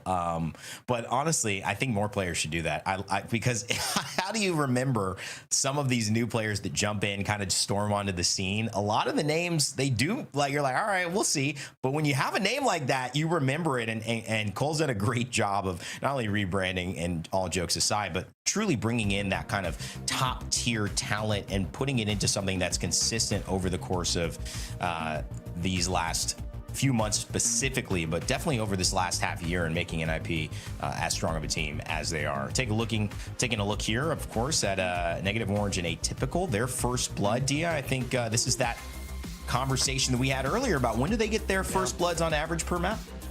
Yeah, exactly. And these stats do tell an interesting story. Of course, there's a lot of variation per game. We're expecting it to tick up on E-District because it's a much safer map. But on average, of course, you are seeing free thinkers pick up so many kills faster than the opposition on Olympus and on Stormpoint especially. It's funny to look at this and go, actually, Olympus is their best map so far, because you'd expect it to be Stormpoint given how well they started. As the season goes on, though, Olympus has become a lot more reliable of a way for the free thinkers to pick up points because there's no frickin' cover. Yeah, wow. I mean, you would expect that this is a team that is, you know, obviously going to slow down a little bit on a wider map. I would feel, even though they're doing better on, they would potentially do better on Stormpoint. But you could just see the pace that they're at. We looked at this graph earlier last round in EMEA, and I believe the average was around 9 minutes for the team that we highlighted. And so and it was like 13 minutes for E-District. So a full minute and a half faster. That is a great indication. And I'm starting to really like this stat to help us kind of see specifically just the pace compared to other teams, at which teams are trying to play. And the pros and cons of that, Dia, because it does come, it's a little bit of a dual-edged sword. You do get the fact to jump off early, but in the other games that you're not jumping off early, you're losing that fight. And in many ways, this is saying average time you get into an engagement. And sometimes you win, sometimes you lose it. Yeah, I thought I wanted to go with, when I was talking to Hugo about this stat, about the creation of it, wanting to do around success stories, right? Like when a team is actually able to do it. If they all die, if they take a fight and they all die, we're not including it. Okay. Because it's about how quickly you can become successful in fights. And that's really what we want to focus on, is the teams and when they're able to find success and how quickly they are able to do that on what maps. Specifically kills, is because it's so important. It translates into points. And we're seeing that with Ninjas and Pyjamas. Their kills on average are much higher. It's not just that they are winning games. It's not just that they're able to manufacture getting first place. It is that the consistency so often is coming from the kills, which, if you are able to secure them, are guaranteed points that no matter when you die in the game, nobody can take that away from you. I think it also says an interesting story, and maybe these are just one or two off, right? Knocks and kills, but to be first in knocks, third in kills, showing how aggressive that they are. I mean, nobody else on the lobby is knocking. To me, that implies that this team is getting to good spots and turning their attention to vulnerable teams, especially when it's like they're in zone or they're in a position where they have an advantage. Long range, high pressure fights that aren't being finished to get the kills, but are contributing to putting other teams in bad spots, whether they get that final KP or not. And I think that's a great sign for NIP playing the game the way it should. Crypto being banned here now opens up the door for E-District, with Alter being banned as well, to maybe see a little bit of Axel jump in on this final game. But as these players get ready, it's gonna be more so about playing the fundamentals. As we've seen, Europe went away from Axel, but they played the fundamentals of this game, and it worked out for a lot of the teams that had already been successful. Can we see the Falcons, the Team Liquids, the teams that are really jumping into this character, find another second, third place, maybe even a first place here? We'll have to find out as the game about to load in. And Dia, from what I'm looking at character select, there's already a lot of Axels in this lobby. Yeah, in North America, the big question for me has been, will Axel survive to Olympus? Because I want to see this legend on Olympus like we did in EMEA, but on the Americas level, where teams are so much more comfortable, so much more excited about this legend than they are across the pond. As it is, moving into this game, she is not the most picked. Mad Maggie will be banned after game 3, and we've still got Watson and Axel. Dude, how did you know that? After that. Did you count that fast? I'm just, yeah. Did you count while talking? Speed counting championship. Oh my goodness. Well, he talked a little bit about Cole and his change, rebranding from McLovin. He's been a big impact on NIP, and we caught up with him a little bit before this series. We feel like Zeus is kind of just like, it's at the top of the map now, and since it's the first couple games, since that, we can kind of just play Zeus and play Edge from it, and almost get purple before almost every other team and have height advantage. So that's kind of the reason we picked Zeus. Well, I love it. Makes sense. Yeah. Height advantage and staying on top. So that's where NIP wants to be. They're on the top of the leaderboards right now. Want to stay on top of the actual map as well. That reminds me of when I would like to talk to edge teams. You know, sometimes I do talk to a lot of our players to try and figure out what's going on, try and figure out what their strategy is. There are a lot of times where I will talk to a player and I'll go, "Oh, you're this edge team. You know, you're playing, you're drafting for tridents. What's your strategy?" And they go, "Well, our strategy is to sit around the map, get purple, and then kill everybody, and then win the game." And you're like, "That is so." Cool. That is so cool. I mean, mine too, bro. Mine too. Wow. You know, Yeah. Who else? I mean, that's a good strategy. And anybody else trying that strategy? Yeah. Why? How come nobody else is running this? Hold on. Yeah. You know, we're trying to really get to the final zone and get some kills and you know, win. That's really what we want to do. All right, we've just heard from Rainday on the strategy of what he wants to do in his unranked games, and he's down in 20th place. Unfortunate there, but hey, he clearly had a good plan, just couldn't execute. That was good timing on that. Full 11 went down. Despite not being an edge team, your timing was right on. I know, having talked to them, really wanted to play some zone and just won't get to. And it looks like they're not the only ones that won't get to, because the Falcons are keen on finishing off Vision, which in this meta, with this legend, is easier than ever. Yeah, I mean, are you looking at that? I mean, they had the Axel as well, but one of the teams that I feel like have just done a really good job, and they're running into Davis Wave on the other side of things. That ult coming in is going to eliminate Carter. I told you, when somebody gets hit with that ult, it's just GG's. For a pro player, I mean, it's GG's for some pretty much good players with aim. I can hit that, and I'm feeling like, damn, am I that good? And I'm realizing again when I get in these unranked games, no, not quite. But it's still, for a pro player, I mean, the amount of opportunity you have to just finish that off. If you get hit by it, it's pretty much one player out, as long as you're looking to follow up on that. So you have to be so careful on Axel's kickstart, and just some of the rotation. It's beautiful to watch. Again, shout out to Jay Beebs and his first legend coming in, Axel, finally getting to see it really in the hands of these pro players.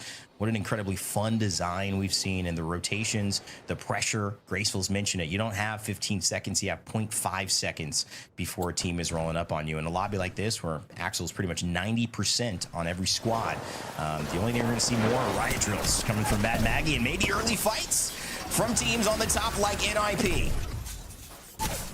Up into the air, and Vane's dead before he hits the ground. That is exactly how we've seen it go. But Kurev's still standing means that NIP are still in this. Going down just at the very end. You know who did it to him. It's the Free Thinkers, always ready to take a fight and take down the best teams in the Americas. What time is it, man? What time is it right now? How much time has gone by? Round 1 closing, minute 43. That might be under their 7 minutes right there. That might be. It's either just under or at their 7.5 minute mark. Love that. Adding to the tally is All Global. All Gamers Global. Find that one. Jaguares, Niazul, Yanya, formerly Team Liquid Alienware. Liquid Alienware got a new look. That's Zero Squad now with Panic and kind of rebranding for the future. Does the future hold for that team? We don't know, but a team that's already been in the conversation for years. AGG. Going to take an evac tower, try to get closer to zone.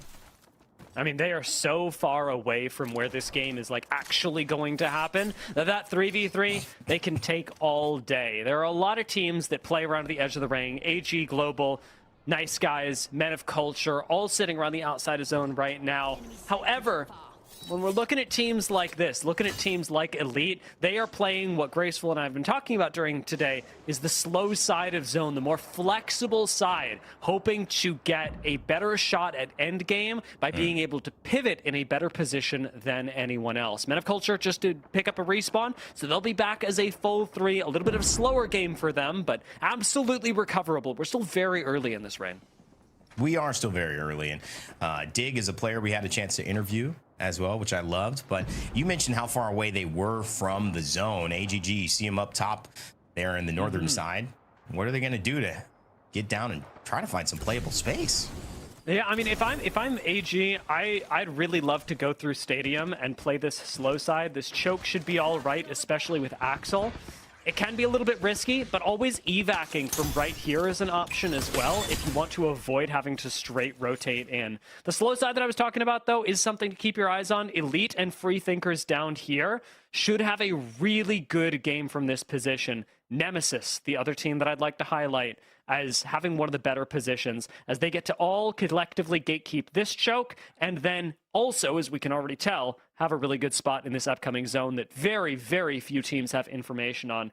Got some draft points, street market. I think nice guys can pick this up at Square, Energy Bank. Edge teams will know, but teams already in zone don't really have a way of knowing that Freethinkers, Elite, and Nemesis are in some of the best positions of the game.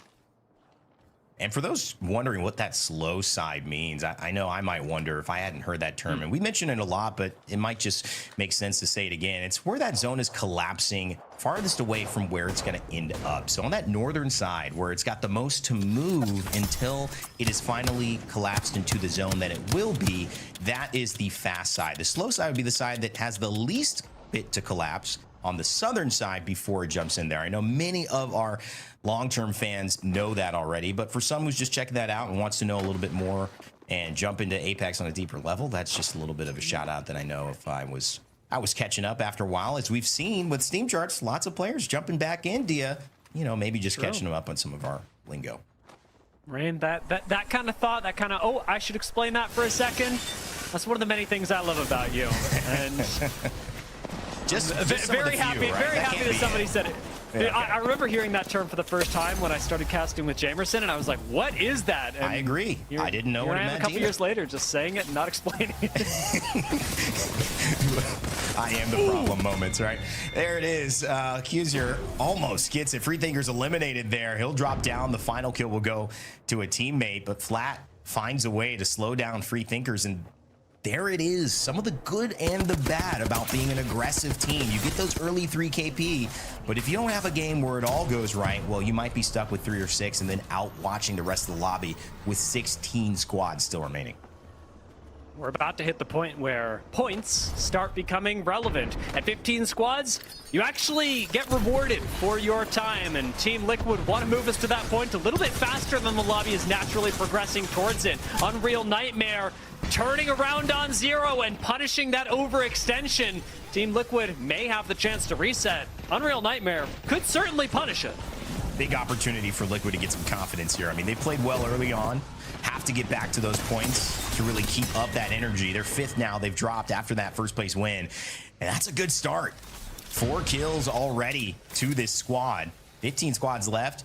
They're loving that. So I think Liquid now in a good spot to take advantage of it.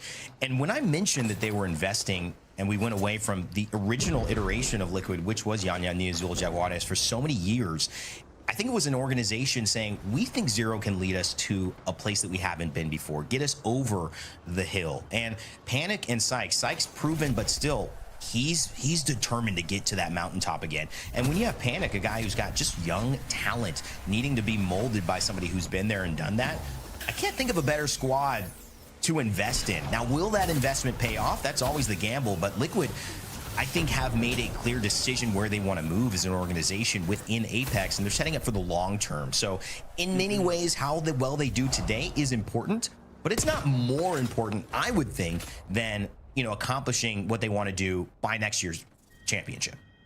There is a lot of promise in this squad. I mean, I'm excited for where Liquid can go. I am wondering how they get there. It has been a long, slow, and for many fans, painful journey for Team Liquid, from going into champs to being a good team, but not the greatest team in the Americas, and not by a significantly long shot. Liquid have a long way to go to regain the trust of fans who, not from the organization's perspective, but from the players' perspective, expect top performances when you are putting Sykes, Panic, and Zero on a roster. It's one of those situations where it's kind of a super team, and anything but first can feel like not what you were planning for. It's just underwhelming. Yeah, it's a great way to put it. Some teams, like we mentioned, it's different boxes to check. Some teams trying to stay in Pro League, some teams trying to win championships. Liquid, unfortunately, with their pedigree, needs to be winning championships. Purple Slushy trying to get into that conversation, though. Crook has been there, trying to do it with a whole new roster, see if they can make things happen as we take a listen in with a Kraber in the hands of Crook. We can walk up to the bridge, right? Maybe? He might have seen me. No. We need to hold on our walk in. We need to play from here and queue into the bridge after we. Okay. They see me. Okay. I'll wait for you to Kraber one and then I'm gonna peek. What's on the roof? He's peeking high. I hit him. It blues. Yeah. He has attack. Okay. Playing He's playing staircase heady. Backing up a little bit. Yeah. Okay, ready? I'm gonna queue us here soon. We need to walk up into this queue and take it. Yeah. We just need to We're enter. sliding into the bridge. We slide into the bridge. I'm going now. Yeah. I got cracked. Here's our attack here. I'm gonna be late. Yeah. We have to fight them, Crook. Another attack. Got another attack down. Turn around from here. Can't gen on me. We're good. I'm turning around. You maybe stick me, bro. Yeah, I'm holding. I'm holding. You can rest. Holding. Oh, okay. Shit. I can't rest. Nade blocking. Just bring it back. Rest 50. 100. Back to Panabat. I'm trying to get out. We're good up here, maybe. No, I'm probably dead. I'm okay for now. I'm dead. They're not doing anything. They're not pushing you. You can rest. They're dying over here. I can't. Purple Slushy, a little miscoordinated there. You could hear it, you could see it. Not quite on the same page about whose job was what, exactly what they were doing. A lot of conversation and a lot of uncertainty, which Rain Day, as we know, has felled many a team. Could even fell Falcons now as Team Liquid start rocking up on them. Those are some nice moves from Zero, but he gets himself right into a crossfire. Now it's Sykes against the literal world. It's not just Falcons, everyone is looking at him, and Team Nemesis can collect so many more kills than they bargained for. Falcons are gonna eat the nade, Liquid go down, and Falcons living, perhaps not to another day, but at least another few seconds. Al being greedy as heck right now, and it's a smart play because he's making Falcon's life terrible. This is something that, when Hal looks back at the VOD, is going to hate. Nemesis has been the Nemesis for a lot of these teams in their rotation paths. We've seen it in scrims this week, and we're literally seeing it now. If you look at where Albreleli is compared to the rest of his teammates, he is literally half a map away from the next teammate, and then half a map again from the third teammate. He is playing as a solo, just ruining Falcons' day. They've won the fight versus Liquid. This is Albreleli ruining Falcons' day, and it's going to be up to Hal to do something crazy to get out, and Al is not going to let his former teammate get away with it. That is exactly the kind of play that you're going to see clipped on Reddit, Twitch, Twitter, whatever later. AG Global, clip that as well. Real quick, clip that as well. Deathbox reset on the main stream. Let's go, Rain Day. Come on, let's go. New features, I'm all about it. He's going to try to get that one. No, he just grabs the banner. He would die with it. But, man, the fact that he got one, that's pretty exciting. Will it last? Yeah. We're going to clip that, show it off on tomorrow's broadcast, and have the casters go. But they clipped a guy dying. I don't think they can make it. I don't understand. Yeah. Yanya. He's dead. I don't know. Nice try. It was a good attempt, yeah, but it couldn't make it out. They got stuck with the wall rotating right as they were trying to push, so that was really unlucky. I did want to, I think we have time. I think we have a moment, as this is round 5, but everybody seems pretty calm. Albus caught a lot of flack from Hal this week. For his approach to scrims, for his approach to playing the game as a fight. Hal's mentioned a couple times that if Alb's not fighting, the game doesn't mean anything. He doesn't know how to play outside of fighting. That's what those are Hal's words, not mine. But it feels pretty true when we see the game play out like that. And I have to say, in this meta, it's really working out for Alb. Even the last time these groups faced, without the new legend of Axel in the mix. Out fighting, teams fighting, ends up going really well in AB. We're seeing that for HPM right now, perhaps not for them, but against them, as Thuggets choose to get aggressive. But kills, aggression, they mean so much in 2026 Apex. Well, you know, and I think that when you lean more onto the conversation between Hal and Al, is a great nade, slides him into some kills there by Dan Mantic, and Thuggets doing well. I think Nemesis have just been a problem because of that exact thing. Everyone wants you to play a way that they feel the game should be played. And how they hope they get you back is you don't make it to LAN, you don't make it to finals lobby, and we don't have to deal with you because you played the wrong way, and guess what? You didn't make it. But every moment up until then, they're a problem. And so do you go for that long-term play, like, see, it didn't work? Or do you try to deal with it in the moment? Because it is something that Alb is going to do. There's a level of confidence and ego we talk about in American players. Alb's a great example of that. He does not believe that you're going to beat him in a 1v1. He doesn't believe that he's going to lose in a 1v2 most likely. And he's showing that with, and he's in many ways what frustrating Hal the most is he's proving it. And I think that is one of the exciting parts about Al wherever he plays. He is just such a good gamer. And it's very hard to say that what he's doing is wrong, even if it is wrong, because he's winning these fights. True. Nano did get out-schmooved a little bit there, but Flat still largely alive. Sacred, the last left up for Team Nemesis, goes for the kill and doesn't quite make it, but let's be honest, this low ground was doomed anyway. The Sentinels, now trying to disengage after farming a little bit of KP, are going to leave Nano alive with the Thuggets down. Sentinels, nice guys, Flat, still alive in this game, but it's Sentinels who have some of the better positions. Nice guys could make an argument for the win. Cleaning up this last member. Flat goes down, and it's a 3v3. Sentinels and Nice Guys, some of the players that have been around the longest in Apex Legends, fighting off against each other. And Sentinels have the high ground. Mastiff working for Monsoon, but he needs to commit to the low ground. Drops, but gets dropped himself. It's a 1-4-1, and Blinkster moving onto the low ground. Plays with the fences, plays with electricity, and shocks the world. Sentinels pick up a win in game 3. And you shouldn't be surprised. They're the last people to hoist the biggest trophy in Apex Legends, championship winners in Sentinels. What an amazing opportunity to see them on display here in match number 4 as we jumped into Olympus. And that classic Monsoon smile. But again, MVP, Blinks are there, fun, obviously bringing the execution at a level that's just so hard to replicate, and the friendship. It is just a great squad. So many fans around the world. And of course, another win that's going to put them in a great spot in league. They're currently sitting in 7th place, and with the fact that they've got this doubleheader, them getting a big win maybe today and then tomorrow, that is going to put them in a great spot to feel very comfortable heading into regional finals. Yeah, this is a team that I was worried about at the start of the split, and they immediately erased my doubts. Sentinels, previous to the World Championship, a very different roster than post-World Championship, and the only difference is that they won. The only difference is that, kind of like you were talking about, Rain, they now have the external validation of a win, that their game is really the winning formula. It doesn't matter what everybody else says. It doesn't matter that they're triple M&K and trying desperately to make that work in 2026. Yeah, they won a world championship, and that you can't argue with. That confidence transitions into wins like these.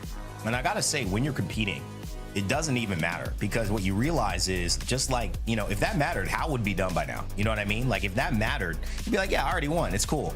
Nah, it's not good. Once you win, the only thing you realize is, now I gotta win again to really secure it. Now I gotta win again to really validate it. No, I gotta get a 3P.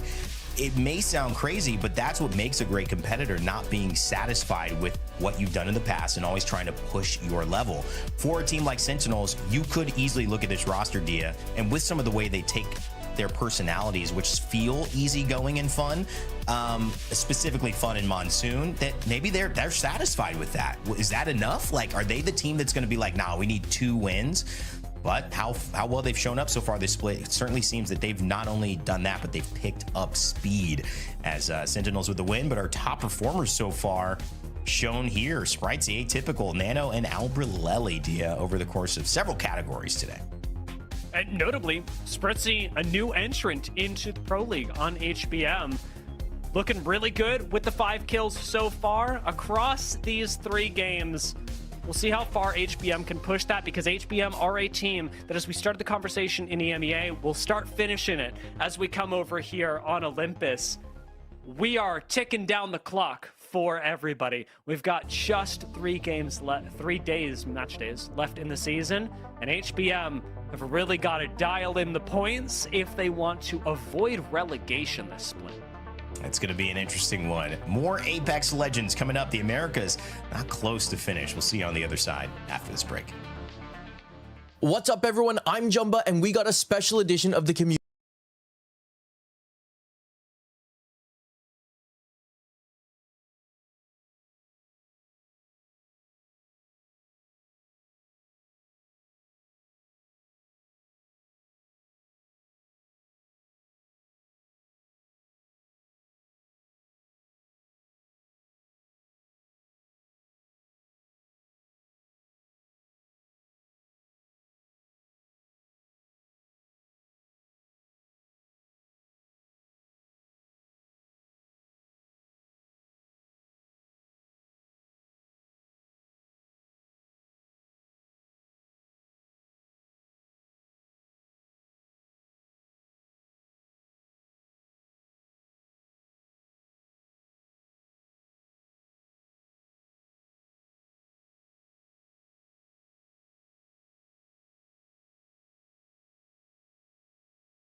A little bit of a fun top plays there, a lot of burnt peanut action, and you know he's always an entertaining guy to watch. And of course, Dia and Graceful, not to be outdone, both entertaining gentlemen to watch as well.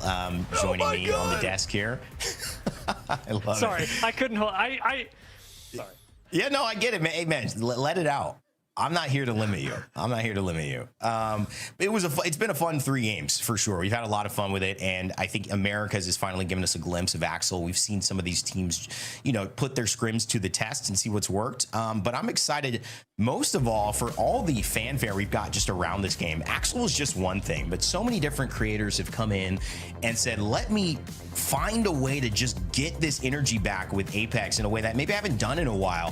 One of the classic runs that we used to see on stream that was always an event for the community was Timmy going from rookie to predator in one stream. The grueling grind of that. Well, he decided to do it again. He's a true Red Bull athlete, and he has to show us the armband there. I think you're contractually obligated to do that, by the way. I think they make him lift his elbow up. No, just kidding. Timmy, it's great to have you, man. And honestly, it's fun to see you back on an ALGS broadcast, even though, you know, you're not playing.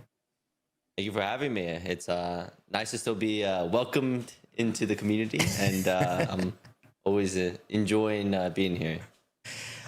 So, dude, you know, I wanted to talk a little bit about what you just did. I know you're doing in the middle of a marathon on stream. Anyone who's been watching knows what's going on. But for those who don't, catch us up. You went to rookie to pred in one stream, and you had the burnt peanut join you for much of it. Talk to us about that experience. How was that? How did the community react, and how was it for you?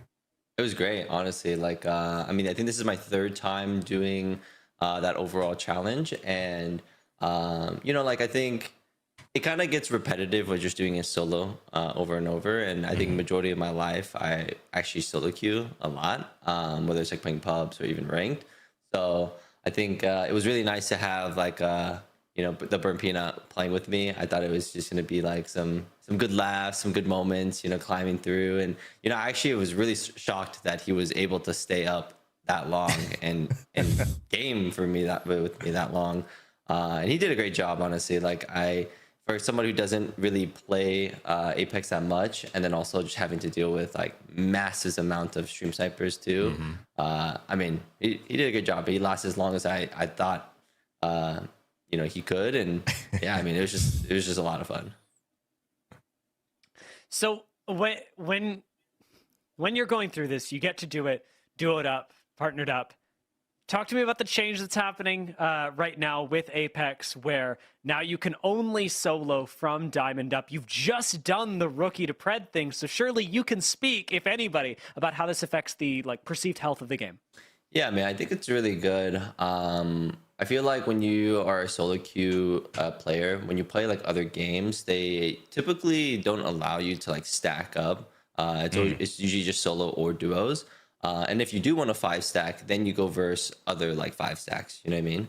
Yeah. So I think in Apex, you know, being a solo queue player, when you lose one person on your team and you're versing like a pred stack team, you're pretty much dead almost every time. You have to run away, go craft the banners, and that's kind of like why like Loba, when it was meta in ranked, or the people who can jump away and run away, was like, you know, very common.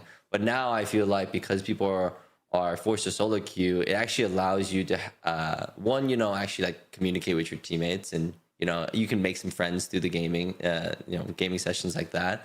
But also just like a lot of chances to outplay. You know what I mean? Like, not every single team's gonna have like stacked teams, and you know, sometimes RNG will give you, you know, the triple pred team as always. But I think it will allow more content, at least in the rank grind, because you get to just see, you know, people actually individually make more plays. And yeah, I think it brings back the old days of like kind of clip farming, going for the squad buys by yourself.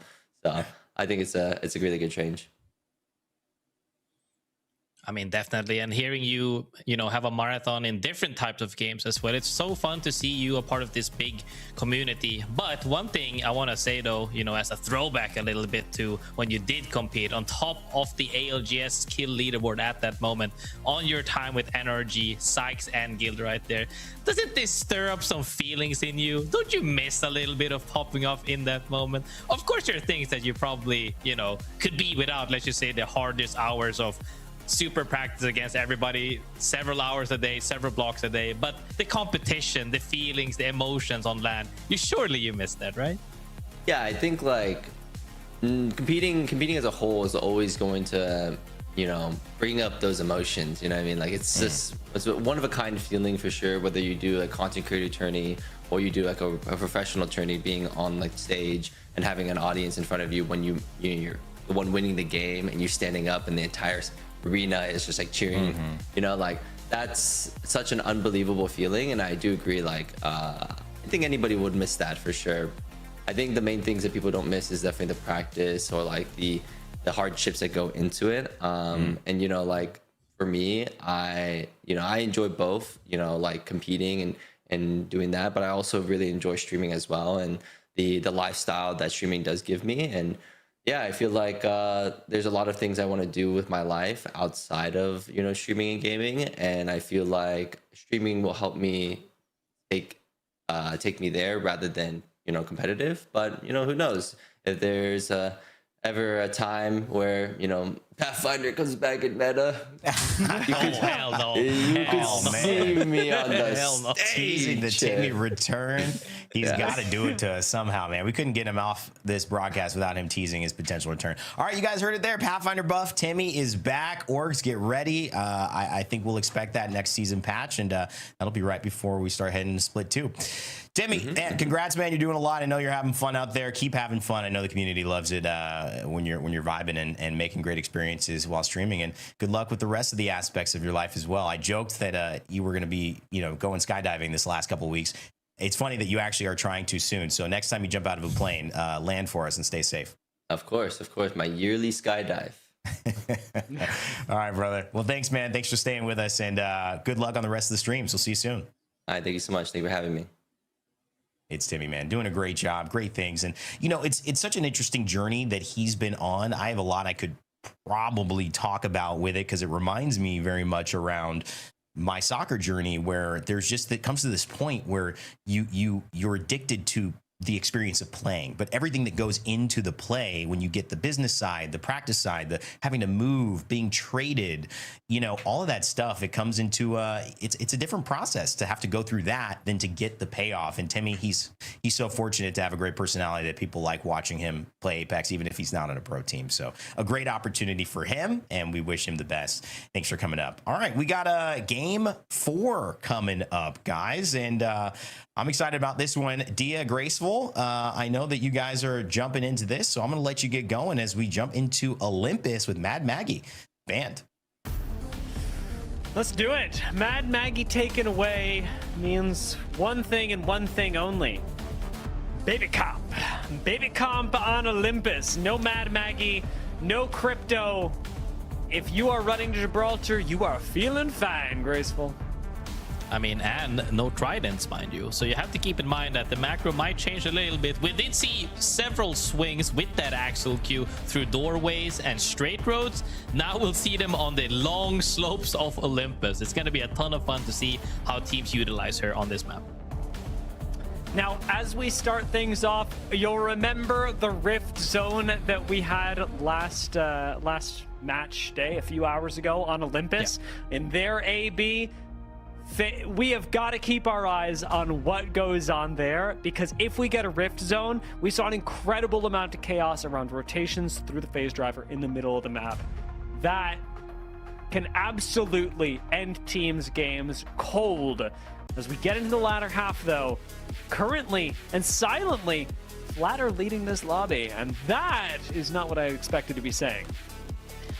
I mean, honestly, I'm not too shocked about it because, as you said as well, somebody got to hold back Nano. And when you come to that point where the aggressiveness is really leading the American region as we see it, so many people are really, really utilizing the new legend so well as well. And I think, you know, Alb is the one person in my mind that always stands out, you know, testing new legends, seeing to which heights he can take them. Really instrumental to the growth, in my opinion, of the competitive scene on New Legends, has showcased what he's all about. The way he took out Falcons right there as well, being a nuisance to them, but other people as well, showcasing that, hey, we know how to, you know, play and have movement with her, has been phenomenal.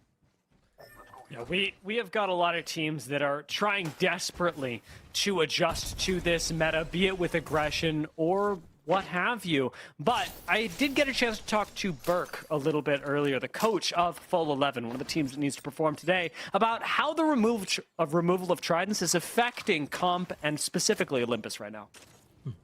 Not having the Tridents kind of just forced the baby comp, you know, the Gibby, Newcastle, Valk. The result has been a lot less teams running ring console for a lot of the games in a set, especially the back half. The current meta makes it so that you really don't need to worry about where zone is, which is why a lot of teams aren't running it. But then when we do run zone, the other benefit is that there's no one there. So we can take the best spots. We actually saw quite a bit of when it comes to some of the zones that we've actually seen already. Baby comp equals not really as many teams scouting out where to go or how to do it. In this particular game, Grace, we will be heading down to the south, around Icarus, around Bonsai. A lot of zones around Bonsai, but where are you thinking is most powerful this game? I mean, plenty of areas around the hillside north of Bonsai where the zone has been several times, as we've seen across scrims, across tournaments as well. One of the things, though, for sure is that, as he said, that, you know, they might get affected because, you know, people don't need to rush anymore because they're playing kind of mid-speed with this Valkyrie. As we see the pick rate of Valkyrie skyrocket across the boards. As look to your left, look to your right, Valkyrie everywhere. They're just making sure to play mid-speed, seeing zone pops, and then going. Do you really need to be early if that's the case? No, you're all playing on the same speed. So the team that do end up playing early get the beneficial point of picking their spot. That could sometimes show up for a win, but as we've seen, you know, historically, ever since the changes from zones not really ending inside of buildings, you know, picking your spot that early might not be that necessary, depending on what teams what comps the other teams are running. Full 11 playing pretty slow right now, as are HUSS and Zest Fest. Everybody sitting around the edge of the ring, and HUSS actually finding an isolated fight in carrier. They're gonna have a height advantage over Zest Fest as they get out, and as I say that, it's not height advantage because Valk just says nope. you will not be you will not have height advantage over me. I'm leaving. That's the thing with how fast Valkyrie pops off now for the moment. Back in the day, you would get sniped out of that Valkyrie going up, but now she's so fast, and that's a good thing, I would say. However, not fast enough. Legatron gets taken out by Zac. Team Vision has really been starting slow, but looking to pick up some momentum here on this Gibby comp. Never felt more comfortable popping inside a bubble and chilling with a bat. Zac gets some good damage and gets right back to his team. No harm, no foul, just a bat and a bubble expended. And both of those you can get back pretty darn easily. It's a slow game for Vision, who are around Purple Slushy right now here in Dockyard, are still part of the 3-team scramble on the western side of zone. But all of this is still going to lead us ultimately through Terminal, ultimately over to Phase Driver. And I'm not expecting a whole lot of fights around the edge of zone, because one of the other things that Burke had mentioned is that edge teams actually can't afford to be a whole lot more passive than zone teams. When you're playing on the edge, you pick the fights. When you're playing in the zone, the fights pick you. That is very true, and Team Liquid seems to have got him picked apart for the moment. Only gets cracked, but do get the reset. Gets inside the building as Zero almost gets taken out. But even if he did, let's be honest, he probably could have gotten a reset. However, other side of the building, getting engaged on, they do get a knock onto Orange. Atypical, one of the players we just saw the stats of as well, gets taken down. Doesn't matter if you have a few of your moments, you get taken down by Team Liquid as they stabilize for the moment. And you see everything drifting away.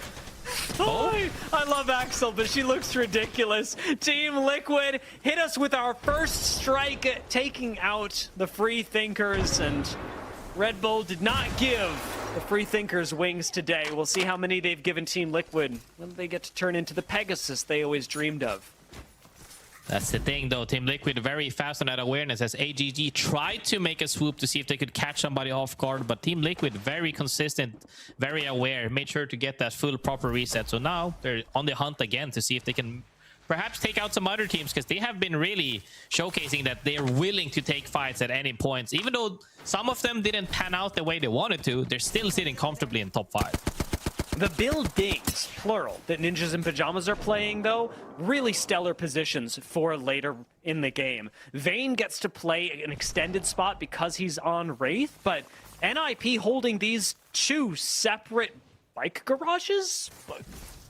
Bus stops actually ends up working really well, and it's control of exactly what you had talked about, Graceful. This whole outside area of Bonsai Plaza actually working in the favor of Ninjas in Pyjamas because they have some of the only safety there. As the zone shifts us more towards Solar Array, though, any spot in Solar Array and up on this hill. Ooh, yep, zone pop. Never mind. Right up there. On the hill is huge. Yep. What do you think of Sentinel spot? Talk to me about that. I mean, that's the thing, is that this hill ending, like, it could be anywhere on the hill, essentially. It could pull a little bit deeper, but typically pulls out. Sentinels in a spot where they're good, but it's easily... Like, with this amount of Valks in the lobby, they could do everything right and still get slammed. And that's the scary part of this, when everybody's playing Valk, essentially, where anybody can just Valk ult and then immediately Newcastle and a Gibby bubble, and they can survive anywhere. You can't really hold teams out because they're all just waiting for a good moment to Valk ult. And when you also have the fact that, you know, with the newly perks of Valkyrie, you know, since rework, where you have wallhack essentially while flying, it's so easy to pick a spot to land on. Team Liquid have managed to continue the momentum that they got earlier in the game, which is working pretty well for them. Turns out that finding yourself 3 eliminations early in the game ends up inspiring you with a whole lot of confidence and nets you a few more kills. Source, not so lucky, but Lunix does have a pretty good hiding spot. I would not check that. That's the thing, though, with Crypto banned, you can actually rat again. It's a good feeling for sure. Lunix definitely feeling happy about that, but if he's able to get the reset or not, that's a completely different story. Falcons, one of the teams that we have seen time and time again as well, found themselves in a neat spot to where they're actually in the next zone, as Team Liquid is still looking for kills right now, and Nemesis is in their scopes. They knocked Skittle as well. That is a pretty devastating way to start. Anybody who's been watching Nemesis knows that Skittle is such a crucial part of this team. So crucial, in fact, that they disappear in about half a second between Liquid and AG Global. 2 fried from Team Liquid again as they get aggressive on finishing off AG Global's remaining members, and there is 1 left standing. Yan Jaguar is down, leaving the recent joiner, Neazul, holding maybe not their banners, but their pride. That's the thing, though, when you have 2 teams really prowling for kills on the same side, one of you is gonna overextend, and that ended up being AGG getting punished by Team Liquid for that for sure. Team Liquid feeling really good about this. They not only do they have a ton of KP, full purple armor, but also a ton of loot. They're willing to take fights on anybody Valk ulting in late, because those guys might not be prepared for what Team Liquid is dishing out. I think Nazul, he got a knock. He didn't get the kill. Source Gaming did manage to find a respawn outside in zone at Summers University. While AG Global, despite getting their knock to the ring, will not actually live to see any KP from it. AG Global have gone out. And now we've got teams like HUSS starting to move in from Terminal. The whole northern side of what remains of this zone going to be pretty complex as it suffers from Olympus's biggest problem, lack of cover. Definitely lack of cover, but if anybody can make it through, it's definitely the comp that's most played in this lobby. 12 of them are all playing the Newcastle, Gibby, and also Valkyrie, and they are more than comfortable playing that way. Even with the Watson, you're still more than happy to land in the open to play, have a playable area. However, Zone just showcased as well, it is indeed going up the hill. HBM right now is in triple blue, looking to take a fight as they already see a down as well. Soviet already having been knocked, have HBM on the prowl. Spritzy, our kill leader so far today, will help clutch things up against full 11. And now needs to get to safety as Perfections, their support has been knocked on the low ground. Not a whole lot of ways to recover a Newcastle in this position, But in comes Envy to try and do it. Unfortunately gets cut off. And we've got Hambino moving in, tag teaming to try and take out HBM. Envy's still up, but now in a very dangerous position up against Nocturnal, who manages with the 30-30 to find a shot to the dome. We finally got some reses coming in with perfections up. This should be a clean reset, but it's not. He gets re-knocked, and it's all nightmares. It's all nightmares all the time for anybody but Nice Guys. Nice Guy says, not on my watch, as they walk up to see if they can finish the job, and they get all that juicy loot as well. People are walking in right now with the TPs coming out. Falcon, on the other side of things, is relaxing on the western side of things as the zone is moving in 12 seconds. They have an area where they can play, but they are looking to seem to see if they can actually opt to hold teams out. Let's have a listen in with Falcons to see what they're actually thinking about. I'll come in a group with you, House, so I can Valko. I think we have to Valko. Okay. Yeah. I think we have to Valko and see like what's open. Now? Yeah. Yeah, now. If that one spot that we could play here, like it might be open. Yeah, I'm flying straight that way. Tracking it right now. I'm splitting. I'm scanning people. Okay, what about right side? No. Where do you think we go? There's only 2 people building. I'm not gonna die. I'm just dead out there. I'm dead out there. Building. I'm letting on me. The fuck are you? Come here. On height. Pull me. Yeah, I'm pulling you. On height. There's no one on height. Yeah. Pull out here. Come. Yeah, I will. I'm bubbling. I'm getting to the bubble now. Yeah, we have all height. I don't have fucking bub. I don't have bub. Okay. We can't let a team like take up behind us. We need to go up there now. I think we should go up there. No? Yeah, I think we should. I think we should. I don't have bub. I don't have bub. Look look his zone. Good shit. Yeah. Good shit, Walty. That's fine. We gotta shoot those guys across. Yeah, man. Just longbow the fuck out of those guys. That's all you need to do. Cleared out their backs and immediately Valksots in. Was a little bit shifty, but they made it happen. Now they're at the absolute height of the bridge. The zone doesn't end on top of them, but they're actually in a good spot to late drop past that bridge after the zone has closed fully. So we're definitely going to see if they can make something happen later on, as the only team that is shooting at them currently shouldn't be able to shoot them later on. It's the perfect moment to take the spot, especially with Baby Comp. When you've got Newcastle and Gibby, you can stall for long enough that this ring will close without anybody being able to do anything to you, especially with the zone closed, forcing other teams to think about their own well-being. We're seeing a lot of Valkolts right now. Team Vision just landed off of theirs, miraculously finding a spot. Source Gaming have just hit one, and Men of Culture still waiting on theirs. Can wait a little while longer, sitting inside of Bonsai right now. HBM, though, do not get that luxury, as Falcons will escort them from the lobby. Sentinels still playing their position up top. What should have been a great position has become an all right one. But it's got problems, and they've got more problems now. Blink gets one clipped while Flat go down.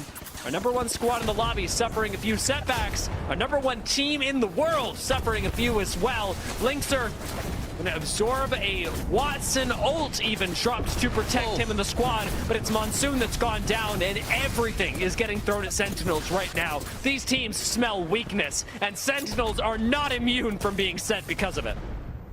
Sentinels get caught in the open, actually. As you said, got one Magna Cross walking in the open, as Falcons is also looking to see if they can get a piece of that meat.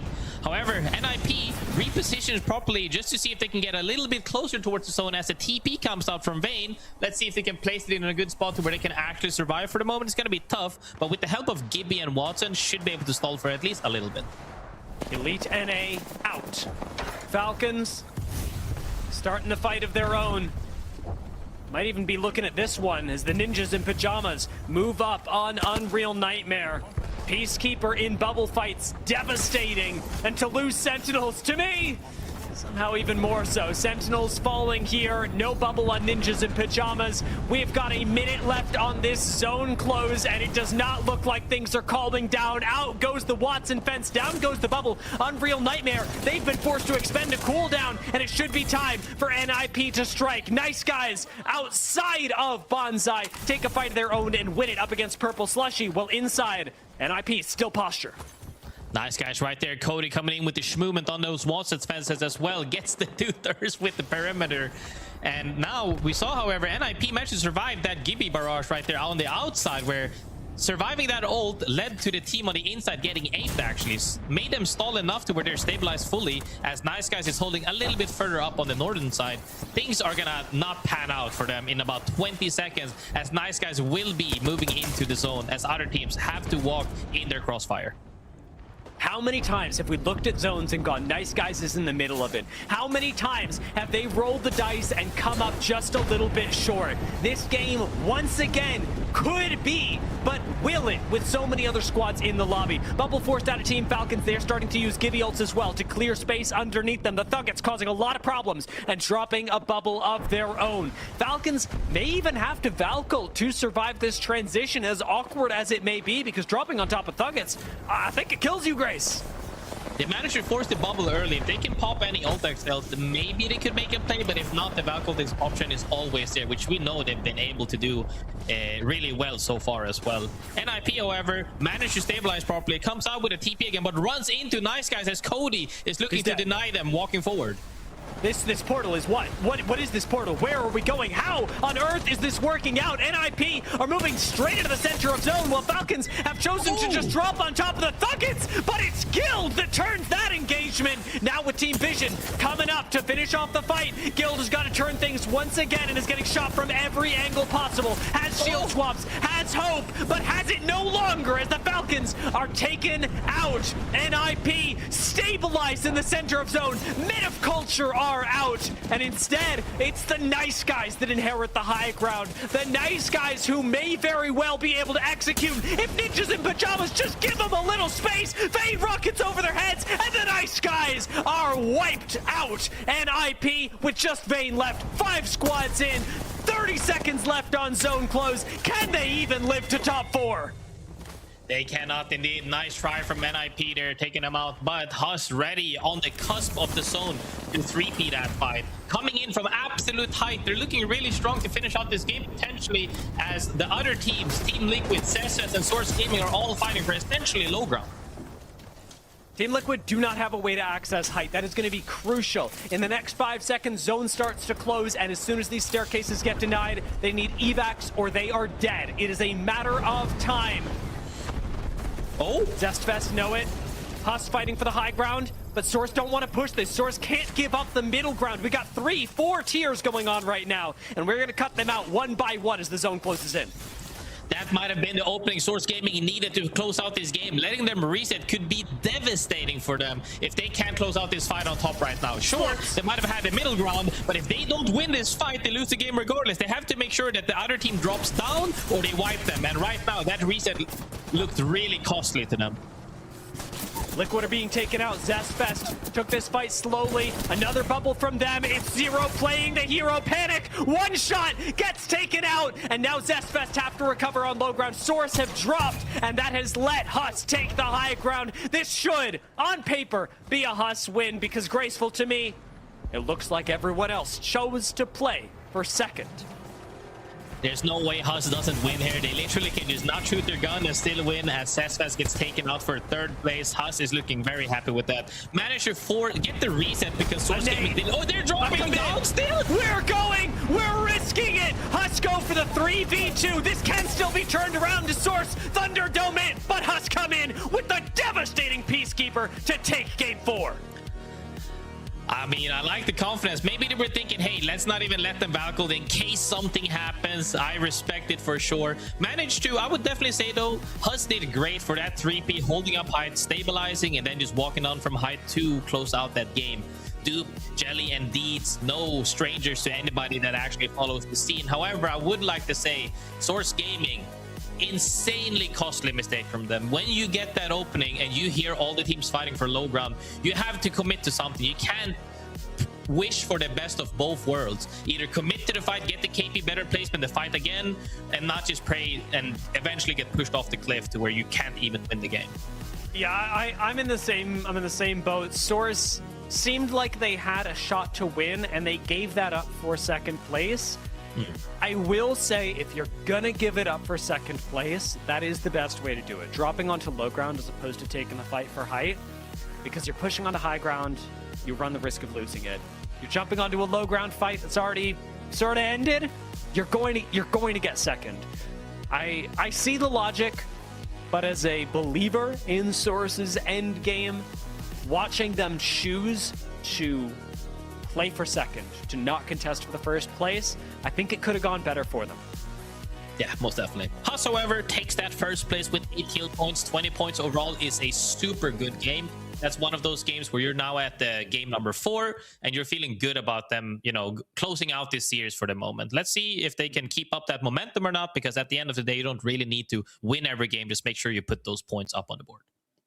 Yeah, I mean, Source, you know, they're coming in and obviously they've got a long hill to climb, and, you know, they're sitting 27th out of 30 teams in this league right now, and they need kind of what we saw SJP2 need in that 29th spot in EMEA, where they've got to pretty much win, and then they may not have a chance to hit a high number of points. But if they have great days, because North America has more teams that are actually able to qualify for LAN, they have much more of a chance than a team like SJP2, who had to get top 9. You know, I think that's something that they've obviously probably kept in mind. There's still a long way to go, but jumping up 5 spots from 11th to 6th, you know, guys, we're min-maxing that conversation around them. But I think for them, they're starting to say, hey, we're headed in the right direction. This is kind of what we need today. A couple more games, guys. Let's put it together. And so I love the look at it from both ways. Those are the things they can tune, but also got to be happy with themselves, at least as of now, with where they've put themselves in now what is a 2-series set. Coming out of it, though, guys, I mean, Flat, there are leaders, Ninjas and Pyjamas, Sentinels. They've won a game. Liquid got close there as well, Dia, but weren't able to, you know, move it forward. You'd mentioned Nice Guys earlier. Sang, fun fact, actually played with It's Timmy, who we interviewed at halftime, and some of that burnt peanut kind of run from rookie to Predator that he had people joining him on with. I mean, there's a lot of teams here who have, you know, kind of made themselves known, and we still don't have the main narrative of today. Yeah, I mean, NIP are the low-hanging fruit, right? They are the team that is doing the best, that has been doing the best. They are the big winners. And I think part of the thing that we've been contending with on broadcast is that, like you say, we do have more space in Americas. There aren't as many teams struggling for the cutoff, and there aren't as many teams in groups A and B struggling for the cutoff, right, who have been doing a lot better on average than Group C, where the pressure really gets dialed up. We've got, of course, teams like Buckle Boys that have stepped up. We've got teams like Zest Fest and even Source Gaming, who, given that they got second to that game, have secured their spot a little more securely for regional finals, but it is still 50-50. We've also got Freethinkers, HBM, Men of Culture, and Unreal Nightmare, who are 4 teams that are hard to talk about because they're fighting against relegation. They're not so much fighting for something. It's a little more stick, a little less carrot. Well, and you know, I think you bring up a great point, which is in our league, you have regional finals to qualify for LAN. If you win that, you get a spot at LAN. But the thing is, you have to probably have the confidence to win a game day coming before that. If you don't ever win a series leading up to it, even if you make top 20, it is rare that we've seen a team come from out of the top 20 into it and then win regional finals and get a spot at LAN that way. It is very rare. I'm not sure it's ever happened. And so what I look at when we go back to, let's say, you know, NIP, the main team, but let's talk about a team like Source, you know, who is sitting back in. I think these are the standings as if they happened today, and they stayed this way today. Source is currently in 27th, but that would put them in 22nd. They would need another good day, probably jump up to 15th, 11th, hope to stay there, get a chance at regional finals. But if they won today, guys, that's a hell of a lot of confidence to go into regional finals knowing, hey, we just won a match day. Sure, we may not be in qualification yet, but we can win this regional finals. We can get points from qualification in this regional finals. We're in the right direction. So I think you're right. America doesn't have as much of the, there's really no way out for these teams yet. And Grace, that's an important part, you know, but before we jump into that, I just want to give a shout out to our Apex Creator Tournament Series that is coming up. If you can't get enough of Apex, well, neither can we. We've got the first of the Creator Tournament Series coming at you, and it's on May 29th at 12 p.m. Eastern Time with Bolo. And this is just the first of many running all year long with some familiar pros and a few surprises. You don't want to miss it. This Friday at 12 p.m. Eastern Time. Kind of excited to see this first one, and also excited to see who they show up with next. What are those surprises? That like a voice actor, you know, is going to come in and run their own creator tournament. Who knows? Grace, I don't know. I'm ready. Are you running a creator tournament? You haven't told me. No, I mean, it would be a ton of fun, but for sure, I'm just happy to see that like you said, with, you know, Steam popping off or Apex popping off in general, creator tournaments happening left and right as well. A lot of people from different games, and not only the people that love Apex dearly, are coming and joining the community, and just makes it a so much better place. So I'm all for it. I'm just looking forward to see what surprises are popping up, because at the end of the day, if we all love Apex, we're all a part of the same team. Amen to that. I completely agree. Dia, before we, let you go, any final thoughts on what you've seen so far heading into Game 5? Tee us up for it. I wanted to flag something because you were talking about Source Gaming, something I've just been thinking about back in my head today. HBM, Men of Culture, Source Gaming, Revival, Free Thinkers, and Zest Fest have not just won a match day, haven't won a game this split. Yeah. Wow. And that it was specifically around that last game was like, maybe they do. But we've got a couple of teams that are not just fighting for not relegation, but also to even win a game. You know what? It starts with one, right? The journey of 1,000 steps starts with the first one, and you have to see that these teams are in the way of making those journeys. Where will they end up when it's all said and done? And we've got regional finals. We'll find out, but certainly good starts for Source here in this first of their doubleheader this weekend. Thanks for that thought, Dia. We'll keep that in mind. Can some of those teams get their first win? We'll find out in Game 5. Let you take a rest as Graceful and I take the cast on this time. And this is Graceful, right? This time. You're not cosplaying as Dia. Yeah, I'm definitely not cosplaying as the editor. I was like, wait, is it me? Is it me? I'm finally here now. Let's get this going. We know you guys are smooth talkers. You guys know everything about the community and all the lovable things. I know gameplay. That's what I'm here for. Let's get into this match. Olympus right now. While we did talk about Source Gaming do good, I would say they did a costly mistake that they could have won that game for sure. Will this, be just the foundation of something to start for, or is that the tilter? Because teams react differently to, we should have won that game, and that tilts them, and now they don't really perform as well. Or is it a type of thing where no, we still got good points on the board, let's keep this ball rolling? I completely agree with you. We don't know, and so far there isn't any good, I guess, evidence that this team is going to bounce back from that, because they haven't won a game yet this entire split. But we can hope, and I think many people looking for maybe that underdog story can turn their eyes towards Source Gaming, what they do coming up in Game 5 and Game 6. Will they get their first win? Will they make it maybe a Cinderella run to first place and start their mounting offense to making regional finals and land? We'll see. Currently in their way, though, and in pretty much everybody in this lobby's way, NIP, who have shown up consistently. Although this has not been a day that they've dominated, it's been a day that they've been steadily showing up. And Cole, he's been a big part of this team's success. I mean, we're still staying first. That's still staying. I think that's our only goal, is to win a LAN this year, or win every LAN. We all three have. I mean, after EWC and champs, for both tournaments, were us getting on match point and having at least one chance to win. We think this year could be the year, and we're gonna make it happen. High praise for himself and his teammates. It's hard to argue because they are performing so well. They're in the top of the lead right now. They're in a great position. He said it himself. They had chances to win at LAN. They were on match point. Graceful, do you agree? Yeah, most definitely. It's kind of like he's manifesting it. If you're not seeing that vision, who else is going to do it for you? And they are indeed pointing at themselves to say, hey, we can do it. And we all know they can do it. They hit match point. Yeah. All it takes is hitting match point and winning that one game, and you can do it. And they've shown more than capable of it. However, I would say, though, today's series, very, very close. Yeah. While, one team might be sitting on 1, 2, and 3, we're talking 38, 35, 33. That's not far at all. This leaderboard can still get really jumbled up. So we'll have to see who, at the end of the series, who comes out on top. And I think that gives more credence to what he's saying. A team in the midst of everybody performing kind of well and jumbled, they're still second place. So even in that mix of maybe a lobby trying to find its rhythm, they're finding a way to be successful even among that contested group. So it's exactly what you need if you're going to stand out and be successful in a match point finals. As fun, maybe just thrown up into the air for a little bit of fun. No, not really practical there. He was already dead. but the ult did the job. And Free Thinkers, well, that's going to lower their first fight engagement to about 1.5 minutes. So Dia's graph will be changing a little bit next time we pull those stats up.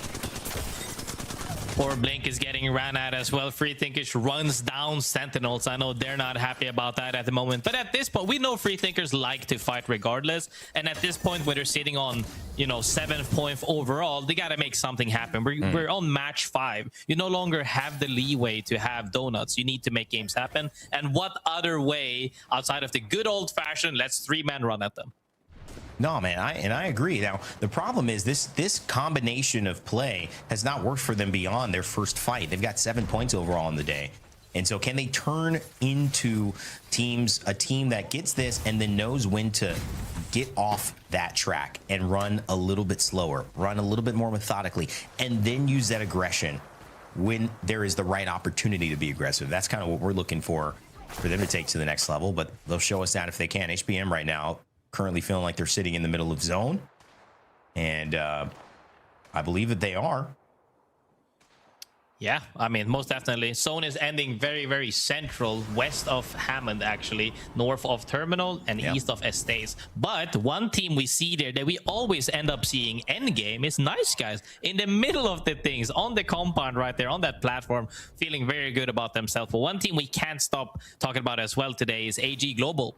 They've been right neck to neck with Team Liquid, looking to take out teams left and right. They did end up catching a hook, overextending a little bit, but they haven't really shown, that they're willing to stop doing it, because they're one of the teams that a lot of teams in the world doesn't really want to take, are comfortable taking 3v3 against, because a lot of the times they come out on top.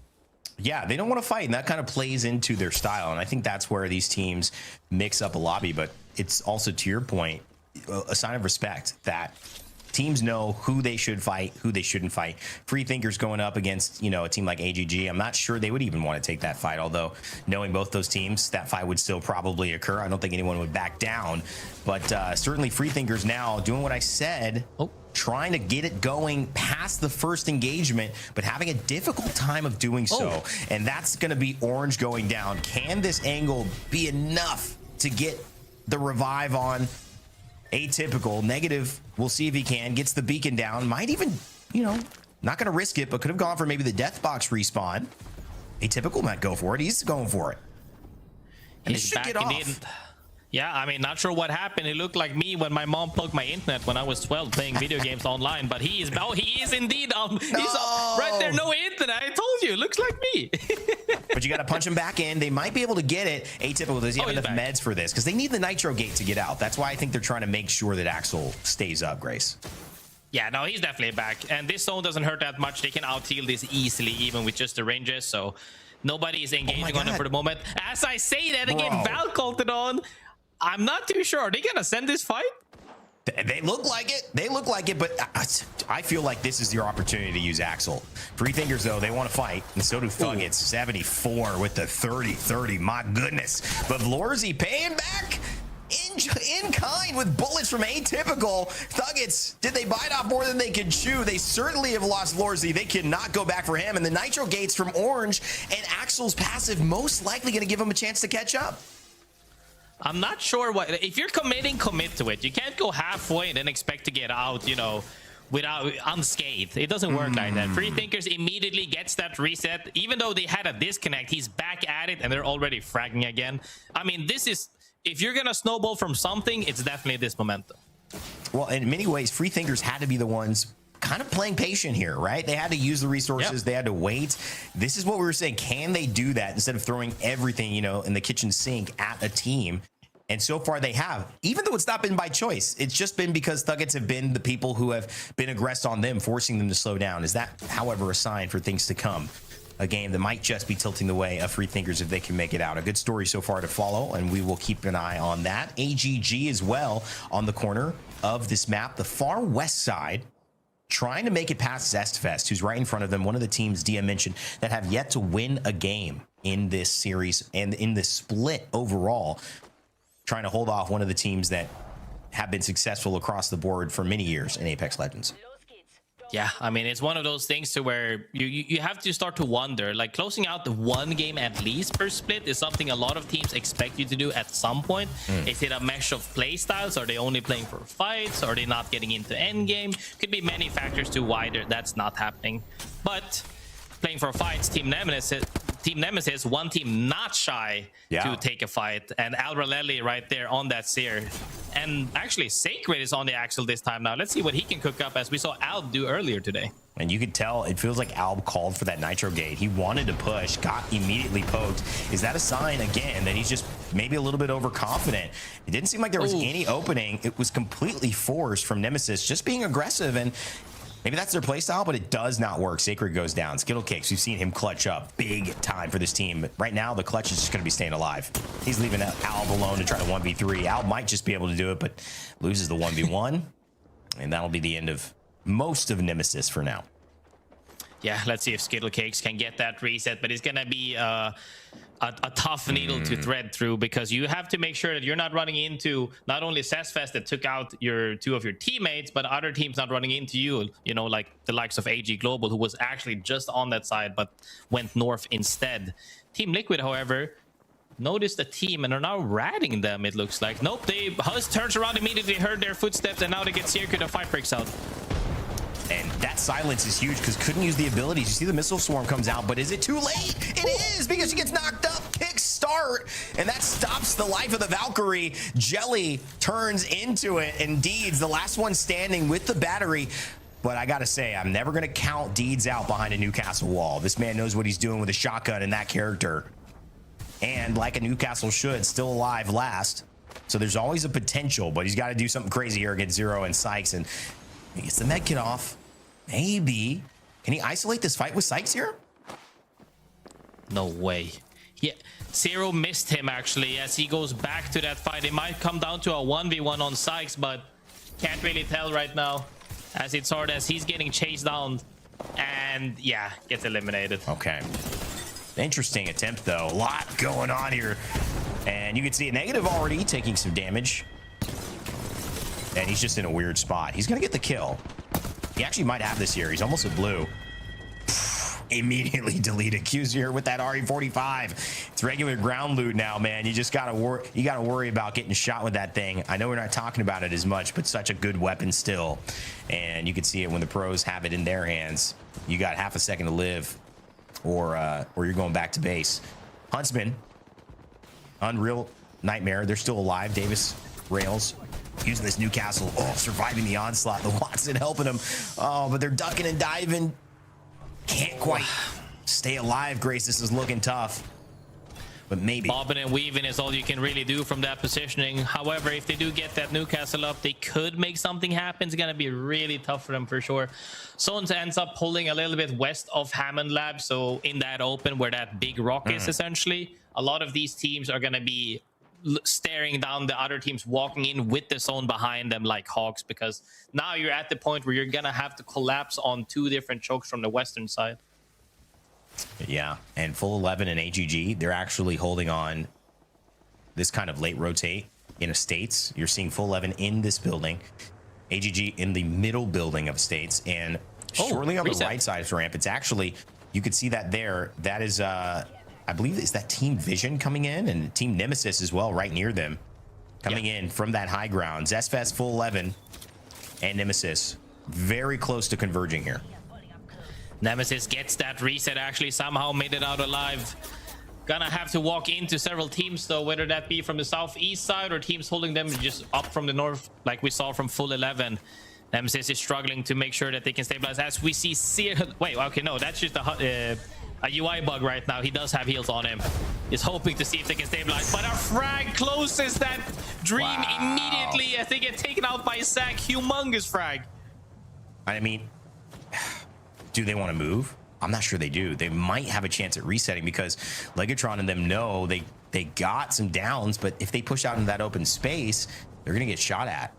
And it's just maybe a little bit of luck going Nemesis's way. Also, Zest Fest here. Man, what a setup. It's like the RV camper that you just, you know, park and pull up the side, and suddenly you got yourself like a entire home, luxury home, jacuzzi, barbecue. Oh, here we go. everything. And look at this, Nemesis, they tried to stabilize as long as they could, but it was a team on the northern side, Team Vision, that actually puts an end to them. So Nemesis, no matter how you sliced it, they were getting attacked from all angles there. Nice use of the new legend right there. Team Vision, make sure to clean up Team Nemesis. Sad for them, but if you're stuck between 3 teams, you're bound to get swung by someone. However, you know, Team Vision, not that many points on the board right now, but this is a great start. Getting that loot, getting those KPs. If they can convert this game into a win, potentially, that could definitely shoot them up the leaderboard. That's so much tight at the top. Yeah, and you know, it's, I think you mentioned it, you know, they've had a great season so far. They're 3rd place coming into this. Haven't had a great day. And that's important because they've got their last 2 sets here.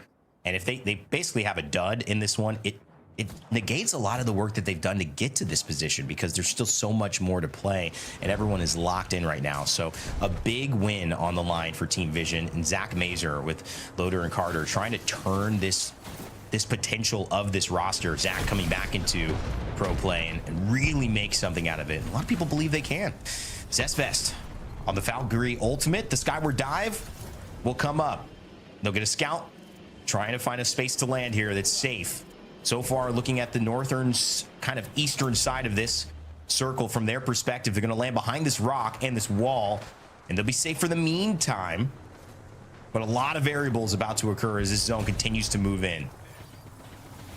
Most definitely, Zest walking in with the zone. They do have a playable spot, but if too many teams look at them, it's going to be tough. But teams are currently walking in at the same time as other teams. Everybody's getting crossfired at this point.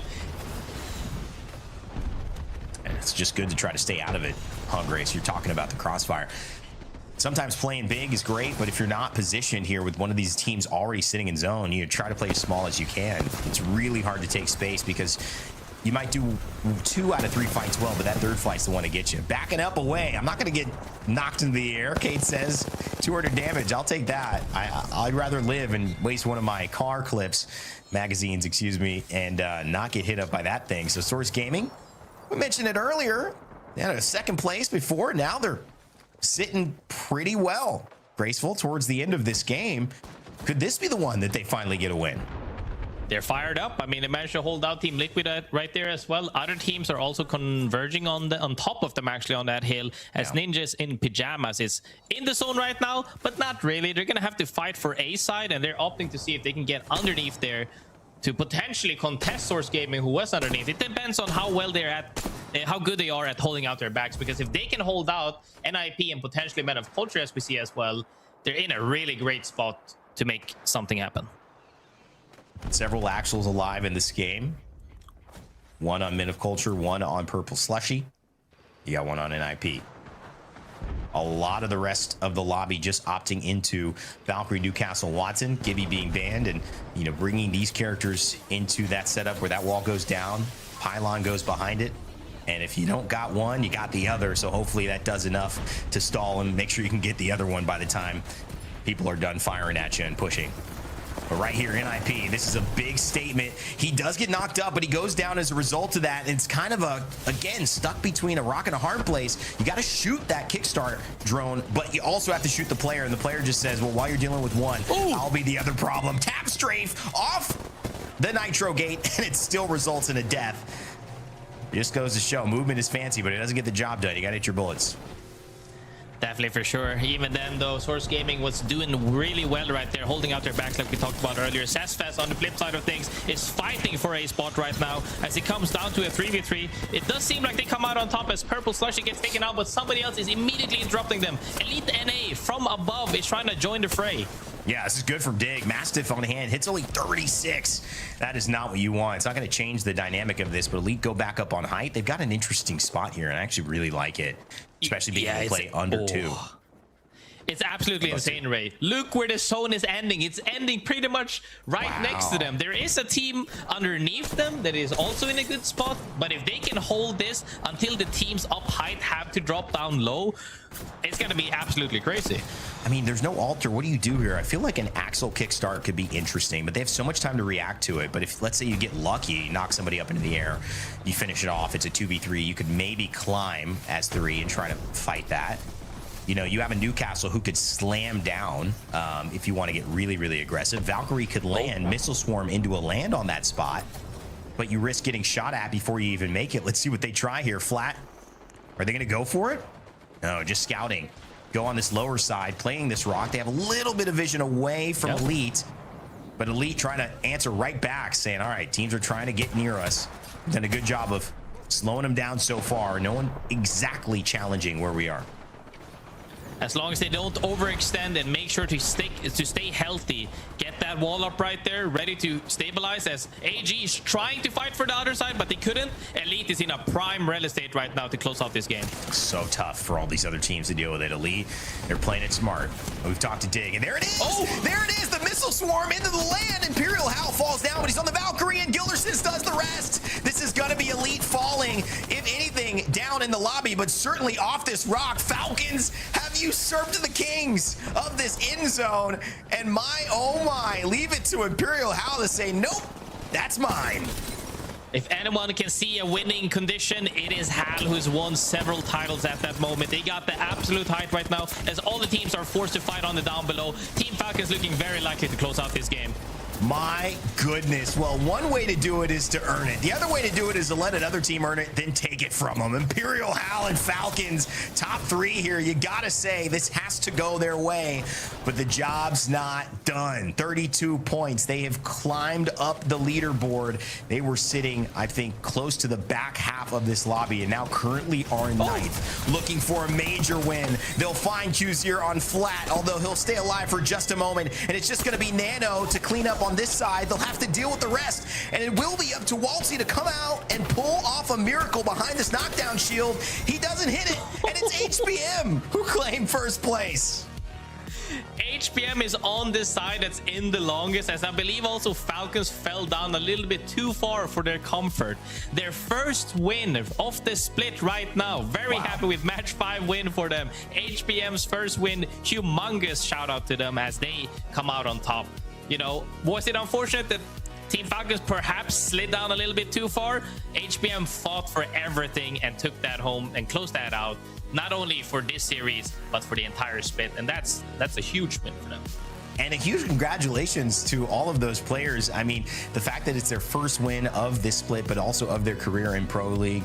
We were just talking about all the teams that needed to get over that hump. A lot of them were in that zone source Zest Fest for a minute, but it's HBM who kind of, I guess, snuck under our radar, and how could they not? The fight for the top Elite Falcons, they became the narrative runners with it, but HBM snuck in like the classic kind of like surprise twist at the end of a book and just said, nope, I'm the main character in all actuality, and I love it. Falcons with 18 points, they pushed themselves up to 4th place, which is great, and you know that's going to set them up for potentially a great game 6, but 20 total points, 8 kills, 12 placements. They put it all together graceful. HBM with their first win, and a great one. Yeah, most definitely. I think they were the team that was initially playing underneath them the entire time, as Elite was playing above them. They were sitting there with the Newcastle wall, and they just held it down, I'm pretty sure. That really goes to show, you know, what different team comps are, like, what's their strength really at. We've seen Axel today really excel at, you know, the offensive prowess, but now that we see both Watson and we see, you know, Newcastle and also the Valk slams, it's so fun to see different strategies really pan out. Well, I mean, the jump up is astronomical. HBM with the highest movement forward with 11 spots with just 1 win. So they go all the way from 16th to 5th. Falcons jump 10. They go from 14th to 4th. And of course, Source Gaming, they had a great 2nd place finish in game 4. Now they've got a 3rd place finish or actually, I'm not sure they were in 3rd place in this last game, but they got enough to jump 3 spots to go from 6th to 3rd and be tied for 2nd with NIP and Flat. Flat really the only kind of winners of this lobby, because they think they got 3rd, they got a lot of kills, and they snuck up ahead of NIP by quite a large margin here. So they're looking good heading into game 6, Graceful, but look at the movement from our other top 3 out of 5 teams. Some great storylines here. I mean, that's what we talked about as well. I said it in game. We saw from 38, 35, 33, 34. When the lobby is really that close at the top, the leaderboard will get shifted from just one game alone. Now it's still not really sure who's gonna win. You know, we're looking at Flat saying they're ahead. Doesn't really mean anything. If somebody drops 12, 15 kills, they could definitely skip past them. Or as even better case scenario, if you jump up 11th spots all the way up there above middle of the pack, is gonna change, you know, the outcome of whether you're gonna get relegated or whether you're gonna just stay confident or maybe even making it into the final slot. And Flat play next weekend. They're in Group B, but coming into this, they were sitting in 18th place. So it's enough for regional finals, but it's not even close to feel comfortable that you'll make regional finals without a performance. A win here, that's going to almost certainly guarantee them a chance at regional finals, and it might even qualify them heading into it as long as they kind of stay consistent. Now, Challenger Circuit as well is your opportunity to jump into these lobbies. It may be a long road. It might be a short one, though. We've seen a lot of players who just haven't been given the right chance to showcase their skills, who are ready. So if that sounds like you, or maybe you want to start your journey towards pro, check out our Challenger Circuit and register now at battlefy.com/theALGS. It's for all of our regions, and the next registration closes at June 3rd for our June 6th through 8th. Grace, 2 amazing games that just happened here to set us up for an even more amazing finish in Americas. We've seen Axel. We've seen different types of comps. We've seen teams show up who get their first wins of this split. Well, we see something even greater as we close out our series of our match day back after our break, coming up right after this. Red Bull is giving wings to the ALGS and the Apex community.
Game of the day. Grace, we are wrapping up the Americas region with groups A and B, and Flat on top. I did not expect Flat to be on top as much as they have had good games, good series in the AB matchup. They've been consistently top 10 there. When it comes to BC, they have been bottom 10 and inconsistent. To see them coming out, topping the leaderboards here, pretty darn surprising, as was that Game 5 HBM win, by the way. First win of the season, I was very excited about. I mean, at the end of the day, it could just be a matchup thing where, you know, your group into another group could be a tough thing for you macro-wise specifically, or just which teams you end up fighting on certain rotations. However, very excited to see them a little bit ahead of the pack. As you said, you know, they might have been bottom 10, but at this point, they're number 1 for today's series for the moment. However, we did also see some teams, like the likes of HBM, jump 11 spots up that board. It is so close. From 37, I would almost say all the way to 20. At any point, any team can trade places at that. Well, not really trade, but somebody could jump ahead. And it's going to be really fun to see what this Game 6, how it pans out. Yeah, the big standouts in standings right now are HBM and Source Gaming. Source Gaming sitting at 3rd, HBM sitting at 5th, but coming into the day in the overall leaderboards of the ALGS, HBM, where were they sat? I had them here. Sorcerer 27th, HBM, I have written down, I think it's 30th. Yeah, they're dead last. Yeah. Which is just, there we go. I figured out how I wrote that wrong. Which is just crazy. The fact that they are, as we said, fighting against relegation, a little bit more stick than carrot coming into these games, and yet that seems to be the motivator that both teams needed in order to reach their peak performances of the split. Yeah, I mean, that's what you're saying as well. Like, exactly what you're saying is that you're either fighting for relegation or you're fighting to make finals, or you're fighting to just stay comfortable where you're at if you're happy with that spot. Flat, one of the teams currently doing really well, sitting on, I believe, 18th at the moment, where you're not safe just yet. You might have a good day today, but you really want to make sure that you stay at least positive in the next upcoming day as well. And when you're one of the teams as well, you know, if you're doing good, you don't mind playing again this weekend. If you're not doing so good, getting that break could be crucial for that mental reset to see if you can, you know, come back. Nano alone has done 5.5 thousand damage today. As we talked about, the dog unleashed for Flat, but Cusier has been keeping up and actually cleaning up a lot of kills as well. There is a lot of aggression on this team. This seems to be their meta, and it is high and low. 2nd, 3rd, but also 11th and 15th. The highs are high, the lows are low, but crucially, not donuts. And we know Graceful hates donuts. Hate donuts in game, love them outside of the game. Yes, indeed. Same. If you want to stay consistent, you have to make sure that you always put some boards on that. And when you have this aggressiveness from the likes of Flat, we saw several kills across several games. What other way is better to be consistent? It really is a difficult ask, though, when you're talking about teams, when you're going, well, simply kill more players. That is the most challenging thing to do. It's why we reward it so heavily with the points, because you're playing against the best players in the world. Predator Ladder gets a lot easier when ALGS is on, because a lot of the best players in the world are here playing for their standings in the Apex Legends Global Series. As it is, Flat have been wiping the floor with a lot of these fights, with a lot of these individual 3v3s. Their comms have been perfect today, and something like this takes their season from a good season to a great one, takes them from definitely making regional finals to being in the conversation for a team that is going directly to playoffs.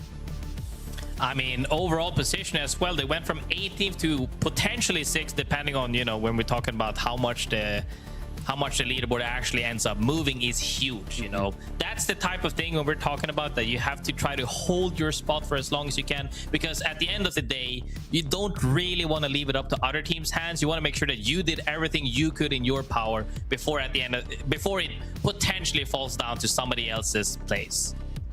And are Ninjas in Pyjamas going to let this happen? I mean, we've been talking up Ninjas in Pyjamas, who have had some really good days so far. They haven't won this group yet, though they've gotten close a couple of times. Nemesis won this group the last time they were here, and they've been pretty quiet this time around. Team Nemesis, formerly Stallions, would have been showing up on this leaderboard, but instead, you're not seeing them. You're seeing Cusier at the top, farming up so many kills today. Sang from Nice Guys completely unleashed. You've got a lot of firepower showing up at the top end of the leaderboard, but the notable thing is that whenever Nemesis play, or again, formerly Stallions, you flip a coin. You go, is this going to be an aggressive team, or is this going to be a passive team? Because they change so much. They're so inconsistent with how they play. And today, this lobby has completely changed, because Nemesis are not accelerating the pace of the game, because they are not finding kills around the edge of the map in Zone 2 and Zone 3, and taking us down to artificially, or I guess in those moments, realistically low numbers that warp Rings 4 and 5. This time, they're playing everyone else's game, and you know what happens when you play someone else's game, Graceful? You lose. Yes, you indeed want to make sure that you play your own game and you stay proactive and you keep making those decisions as we're waiting for the match potentially to start here, hoping that we get into that last game. Seeing this leaderboard, however, not too shocked about the middle of the Packers. What do you feel about the bottom half of the things? Free Thinkers, Unreal Nightmare. Is that something? I mean, I have to ask at this point. You're always hyping up Free Thinkers. I love when we spectate them and things are popping up, because at the end of the day, we're all here for the actions. But when we see them fall flat on their face, how do you feel about them? Graceful, you break my heart. You break my heart. I love these teams so much, and you know that I'm a Team Vision coper. You know how bad it feels to come in knowing that I'm rooting for one of the greatest teams in the Americas, in the world, in Team Vision, and to watch them be 18th going into match number 6. Do you know how it feels, Graceful? You don't. You never know. You never will. Free Thinkers, I will say upset about to a degree, but not to the same, because Free Thinkers, when I spoke to them earlier, the split, they go, yeah, we had a good day. We're learning. We're figuring things out. We're not expecting this season to just be us rolling over pro teams, because it's not realistic. I think there are a lot of teams, include Elite, Full 11 in that, Unreal Nightmare, that are expected to be towards the bottom of the lobby. But then you roll up on Team Vision, who are 18th, and you're like, I'm gonna cry. I'm not. I'm an adult man. I mean, it's one of those things where things might, you think that you looked as good. If we're talking about old veteran players, right? You think you looked as good as you did when you were 18 and fit. You try to wear the same t-shirt today when you're 32 years old and you have a beer belly. It's not going to look the same. Sometimes that's just how it pans out. I hope, though, that they can wake up for this last game and potentially move up, because we did see some teams move up really far up that leaderboard from just one game alone. This could be it for them. Let's see how it pans out. By that same token, a good placement from Nice Guys is very much needed, who had a good E-District, a rough Olympus.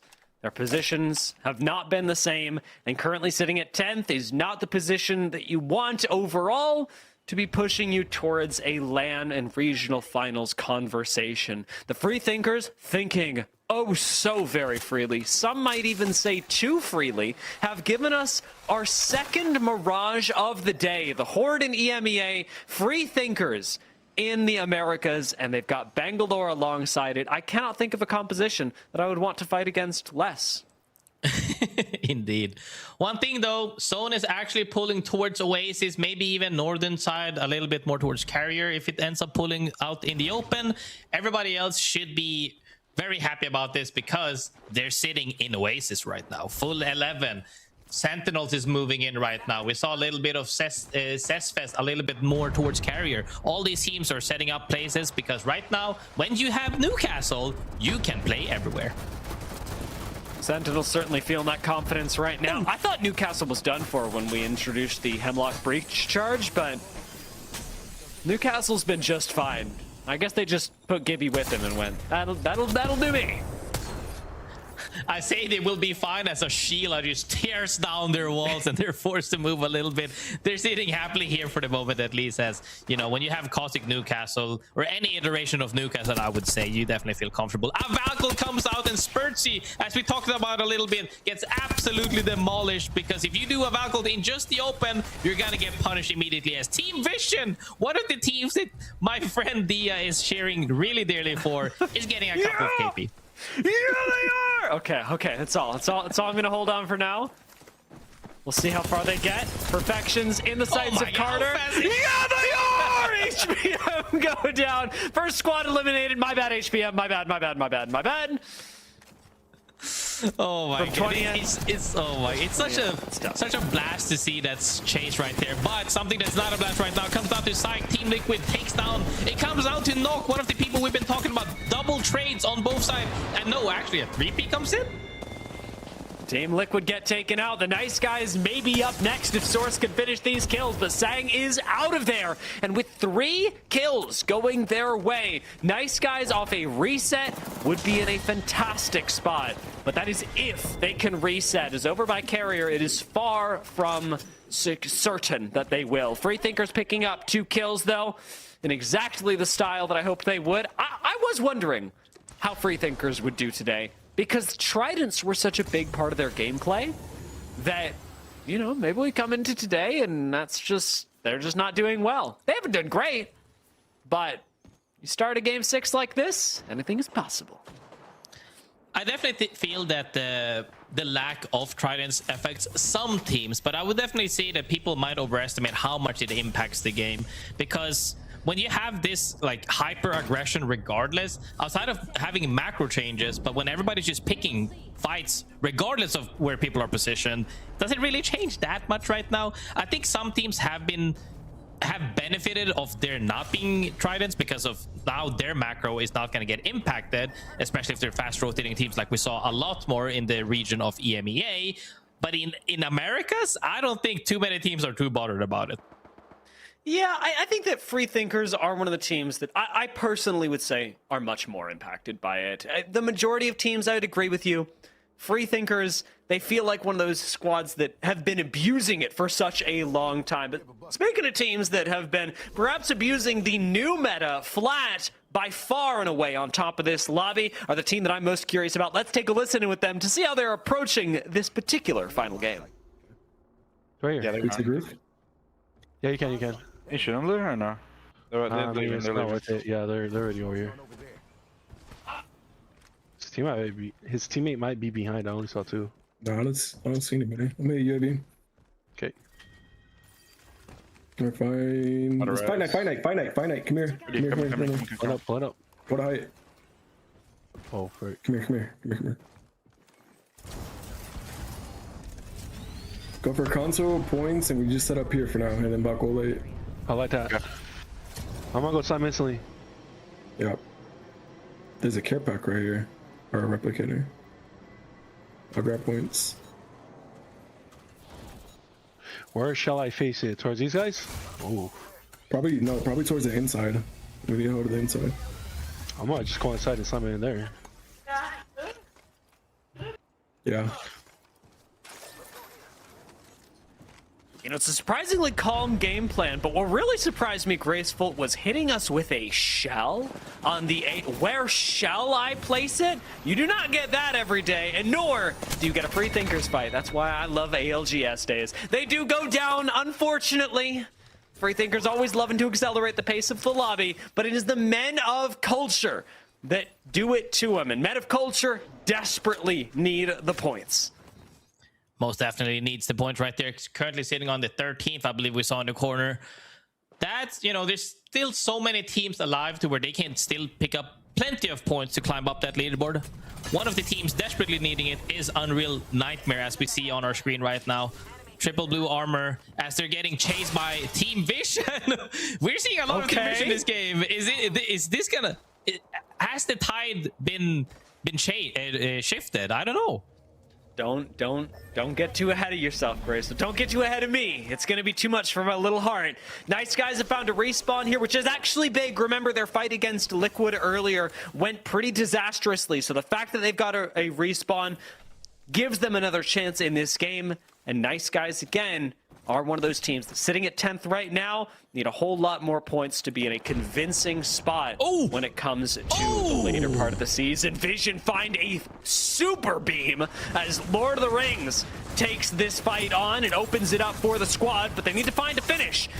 And out goes the drone from Carter to find the knockup. Not going to connect on anything just yet. And Vision are forced to play this a little slowly, albeit still in the lead against Unreal Nightmare, who are knocked.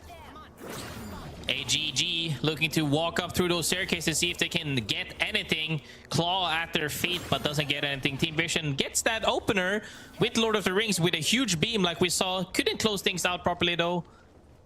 Are just gonna opt to stay safe because AGG is repositioning again. Team Vision happy with that though, and they're really pushing it this game, and they have to. But I really like to see that change in playstyle.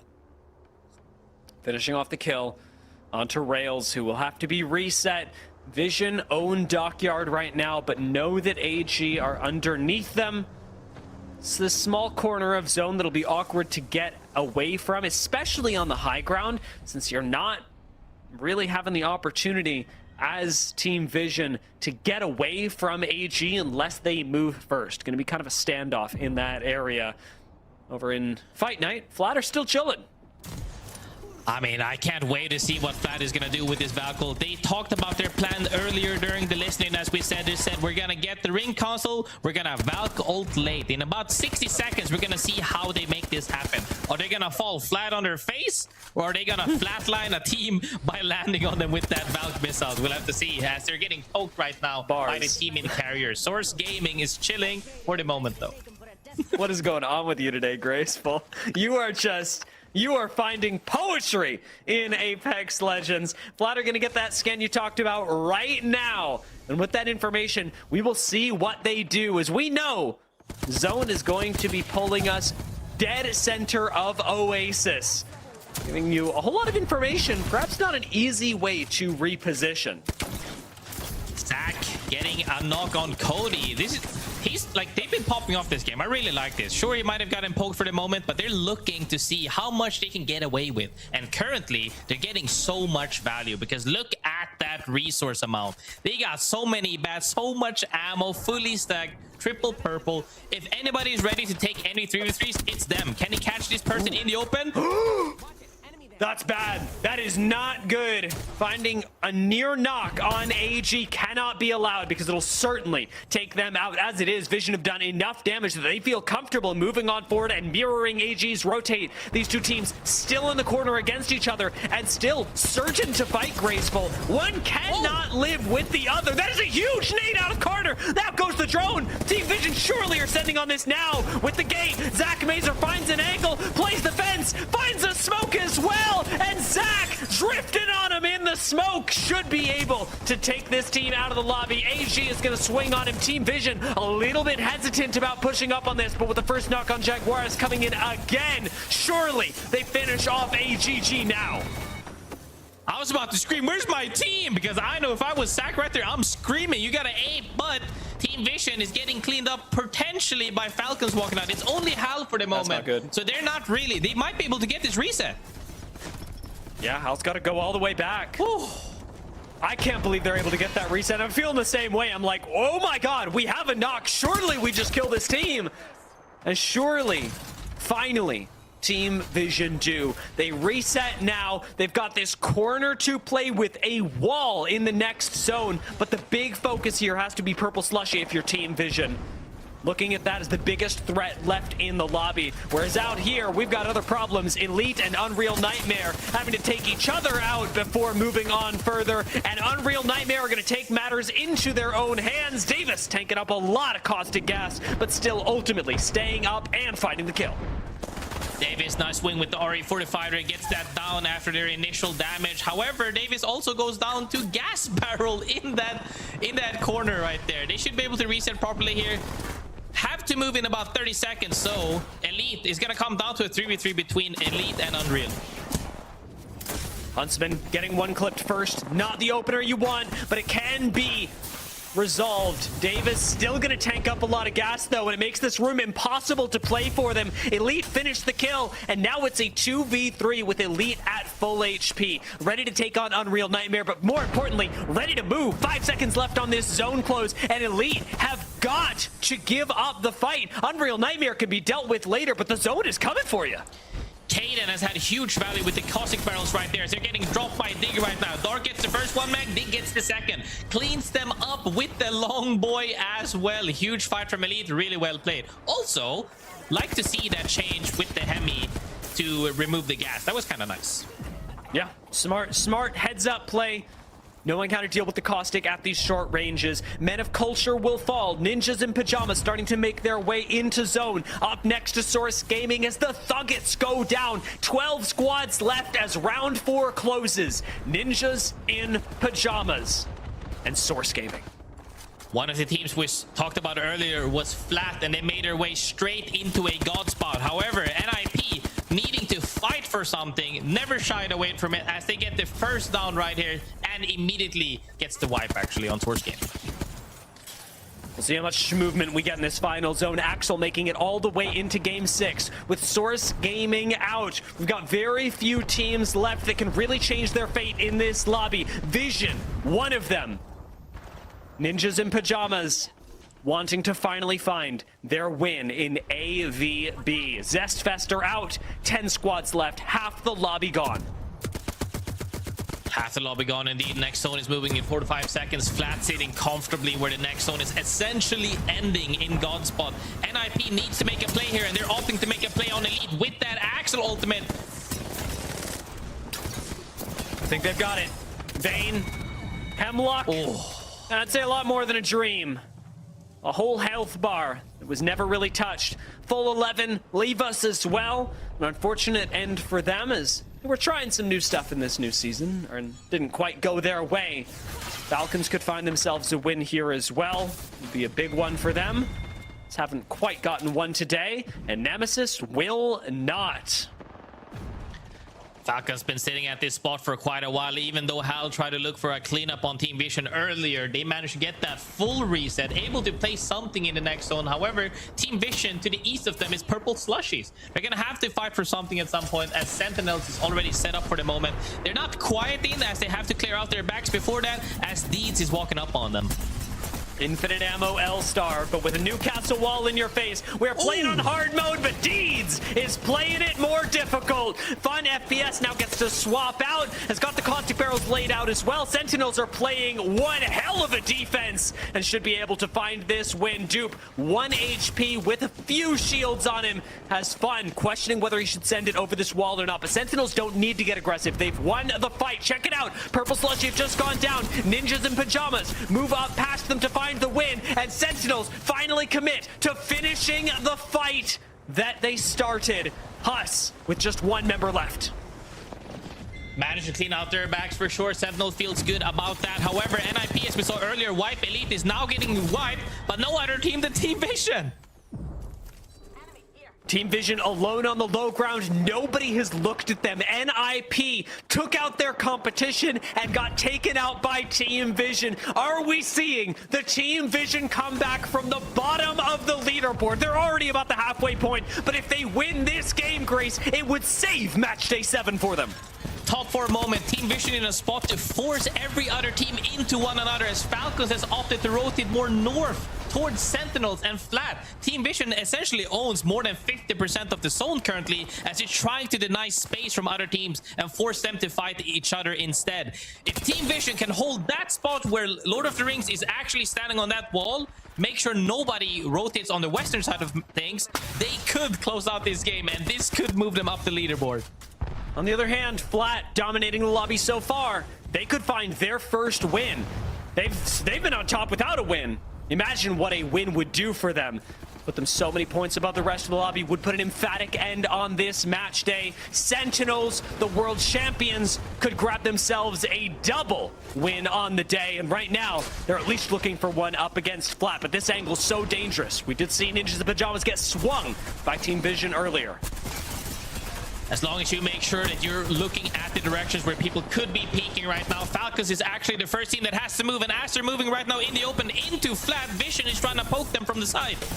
Vision are going with the altar, or sorry, with the Axel as well. They get to take this free swing. Flat do go down, and Sentinels now playing around the outside are hoping to be ignored. Team Vision are waiting for their next opportunity, as out goes the Rolling Thunder, but no knocks have come in. Kraber in the hands of Zach, and Team Vision have the opportunity to do this, but they have to take out Falcons and Sentinels, the last thing you want to hear. Comes down to a 3v3 versus Team Vision and Sentinels, as Hal is in the air right now trying to survive to play for second place. There's no way he gets second here, as the other teams aren't forced to fight just yet. Can he drop on somebody potentially? He's playing off of the evac. This is huge. He's definitely playing safe for right now. Sentinels are going to burn down the zone as well. They have to climb over this wall. Hal finally lands, and his wings are clipped. Vision have the high ground. They have everything they could ask for, and with the Axel movement, Carter joins the rest of the team. Sentinels have a bunch of cover, though, and they focus on Zach Mazer, eliminating him. It's up to Carter and Lord of the Rings. The duo, the dream. Can they make the comeback happen for Vision? Sliding around the corner. Carter's got the beams with the recently returned car. Carter's got it, and Vision may very well take their first game. Lord of the Rings needs one more shot. Monsoon with the res, though, cannot be stopped. And up will come the team. Surely, Lord of the Rings will do it. Team Vision find the win and reverse their fate. Humongous win from Team Vision as we have followed them all the way from the start. Started from the bottom, now they're here. Wins match number 6. But I will say, Dia, Carter with the Axel gameplay right there. If you guys missed it, please go back into the VOD and watch it right now. They managed to, he managed to dodge the Valk missile with his first Q, and then the second Q put him into that positioning to one-mag the second player. Huge plays across the board the entire game. That's the proactivity that we need to see from them, and we know that they can do. If they're bringing that heat, whew, that was a phenomenal gameplay, and I think a lot of people should VOD review to see.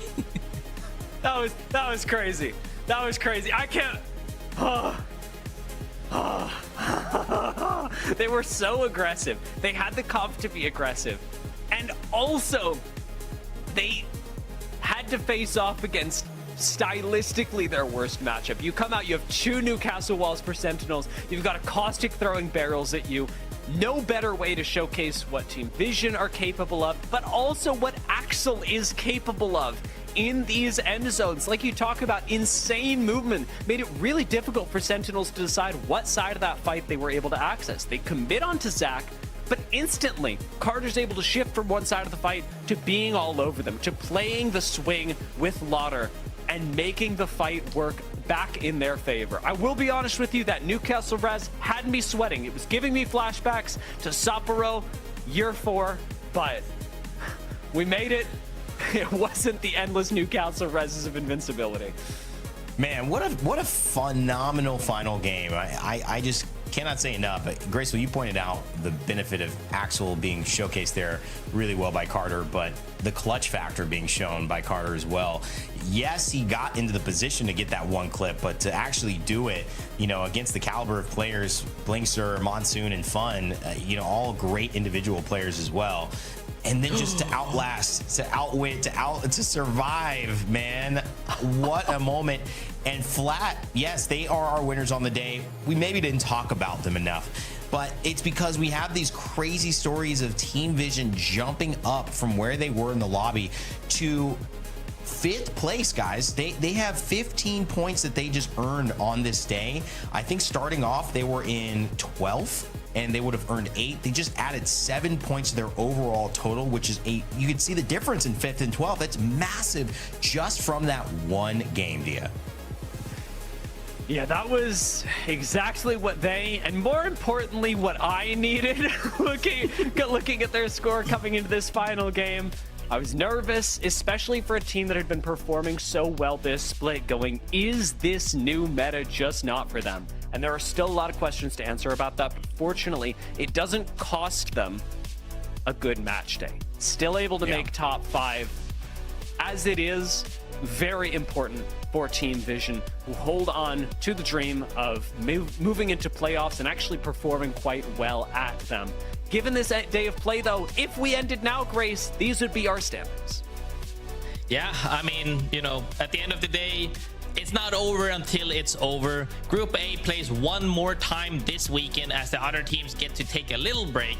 I think that break for some teams is more than needed. You need to reset and come back again hard to make sure that you don't get, for some teams, relegated, and other teams to make sure that you solidify your spot to make it into the finals.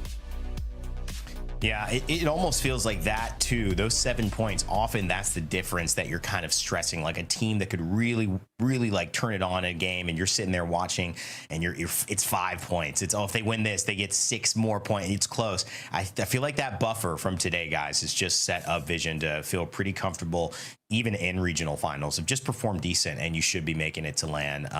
What a great showcase from them, and I know that that's a team that's got a guy in Zach who's been on the comeback, you know, and has really had a great split here, showing that he's right where he belongs. Speaking of right where they belong, the kill leaderboard, or Sony in zone kill leaderboard to end the day, always highlights the players who find themselves firmly at the top. And Qzier, man, on Flat, what a day they had, Dia. And it was just, you know, Nano with second, you know, 5th place and 10 kills. I mean, you could see why Flat was so successful across the board. They were just winning so many fights and always found themselves in good positions. I got to highlight Sang here as well. Nice Guys did not have a great day. They had a good day, It was a fine day. Finishing 8th, that's top half. We can call that a win most of the time. Although, of course, you know, nice guys, Nocturnal returning, would have liked to have more. I digress. Sang 12 out of their 19 kills was the main source of points there. And you can really see how important the kills are, how important players like Yuzir are when these points that they're able to accrue by securing kills mean so much to your overall standings. Grace, you know, on a pro side of things, how do you deal with a player who's just popping off like that? You use Sang as an example. He's more than 50% of your team's kills, and Qzir here killing the leaderboard, 18, 6 more than the second highest player. How do you handle that? Is it just do what you do? Like, we'll follow you? Do you try to corral it? Do you just say, thank God you're on my team? I mean, mind you, 5 of those kills was on Watson as well. You have to remind yourself that a lot of the times we tend to go like, okay, who's actually getting the kills or the knocks at that case, where they are the frontliners, but never dispute that the entire team adds on to that. Very rarely is it just one mag. All the time, it's mostly team damage. But when you have a player like Qzir putting out 5.5k damage, 18 kills, can you really dispute that he's just there where you need him? And that's the most important part. You need a team player, and he's really it. Can we talk about this legend pool, by the way? Yeah. I don't think there are a whole lot of other players playing Alter into Seer, into Valk, into Watson, into Rampart. He is this, what looks like anchor player for the team from a legend perspective, but you mix in things like Alter and Seer, and that line gets very blurry very quickly. It seems like Flat are operating on a level with a play style that very few other teams even feel comfortable imitating.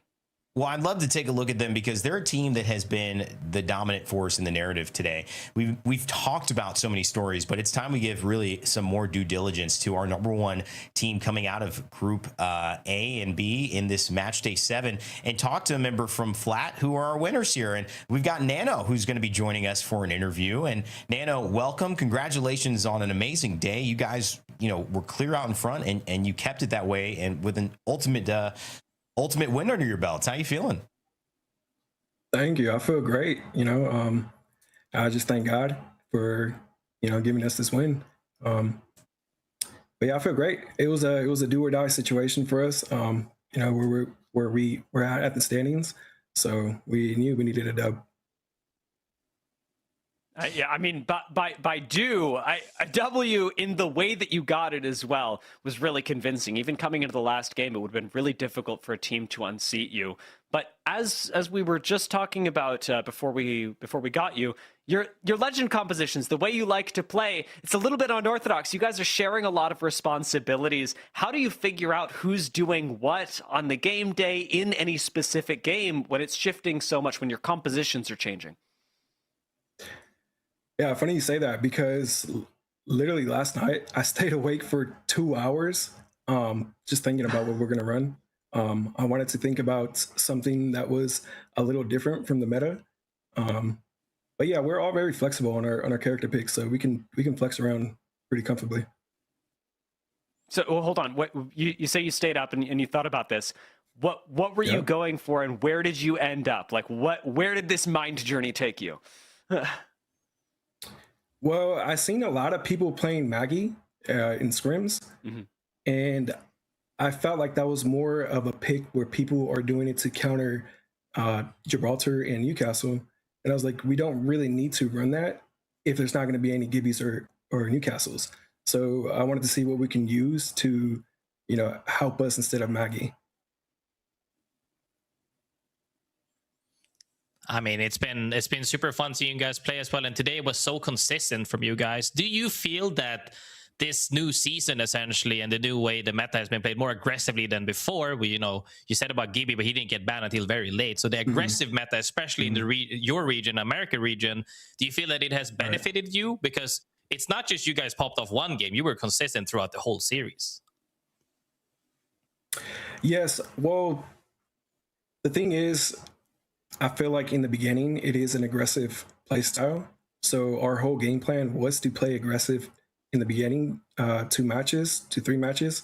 And then at the end, play more passive when these bans were, you favored us to play like Gibby and Newcastle. You know, this is an interesting kind of showcase as well. And I love the strategy that you're getting into. But I think that you also are approaching the game in a way that's trying to be different, in a way to set yourself apart. How can we find our edge? And I think that's an important mindset for any competitor. I want to know a little bit more about you, Nano. Have you competed in the past in any prior games? Have you competed in life? Have you played sports? Because that mindset to me looks like somebody who, you know, that's how I would approach a matchup against a team. Whereas a lot of players in esports, they do like to do what is successful, and because they know that's already the least kind of risky play. Where do you get that mindset from, and is it part of your background? Yeah, 100%. I feel like I've always been competitive in nature, whether it's sports, esports. So a little bit about myself. I did start playing off sports. I played basketball a lot, got hurt, and that's when I played Fortnite, and I got into Fortnite again. Well, gaming again in general. And then I played Call of Duty, and from Call of Duty, I played Apex, and that's what I've been doing. So I got to ask, what position were you in basketball, man? Are you a center? Are you like looking like you're, you know, like a regular size and you stand up and you're like 7 feet tall? Like what's up? No. I was playing, like a forward. We didn't have a really tall team. Okay. So yeah. I mean, one thing though, you made it to LAN year 2, finished 27th, I believe. And now with this, you know, great day today with the series, what are your goals this year? Our goal is to make LAN first and foremost. So, you know, I think we put ourselves on a good track with this win, and we want to just give our all at LAN and, you know, just do the best we can. Given that, I mean, you know, one of the things that obviously when you get to LAN, everybody wants to win. Everybody wants to win every game of Apex, and I know that is the same of you. I've seen you compete for such a long time. I know that you have the drive to win. With how well the team performed today, you've had an exceptional day. Were you to win LAN, what is the difference between that team and the team that you currently have, the team that just won this match day? Or are they the same? I feel like if we played the same we did today, consistently at LAN, I think we can win for sure.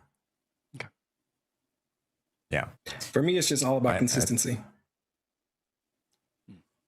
Absolutely, man. Well, you guys have performed at a really high level, and I think part of it being a great team is showing up even when it's you know, when it's raining, when it's hot, when it's ugly, when it's pretty, no matter what it looks like, showing up and performing and doing what you guys need to do. So I could tell that opportunity is been given to you guys, and you've taken it. So congratulations, and we look forward to seeing you in regional finals, and of course booking that ticket to LAN.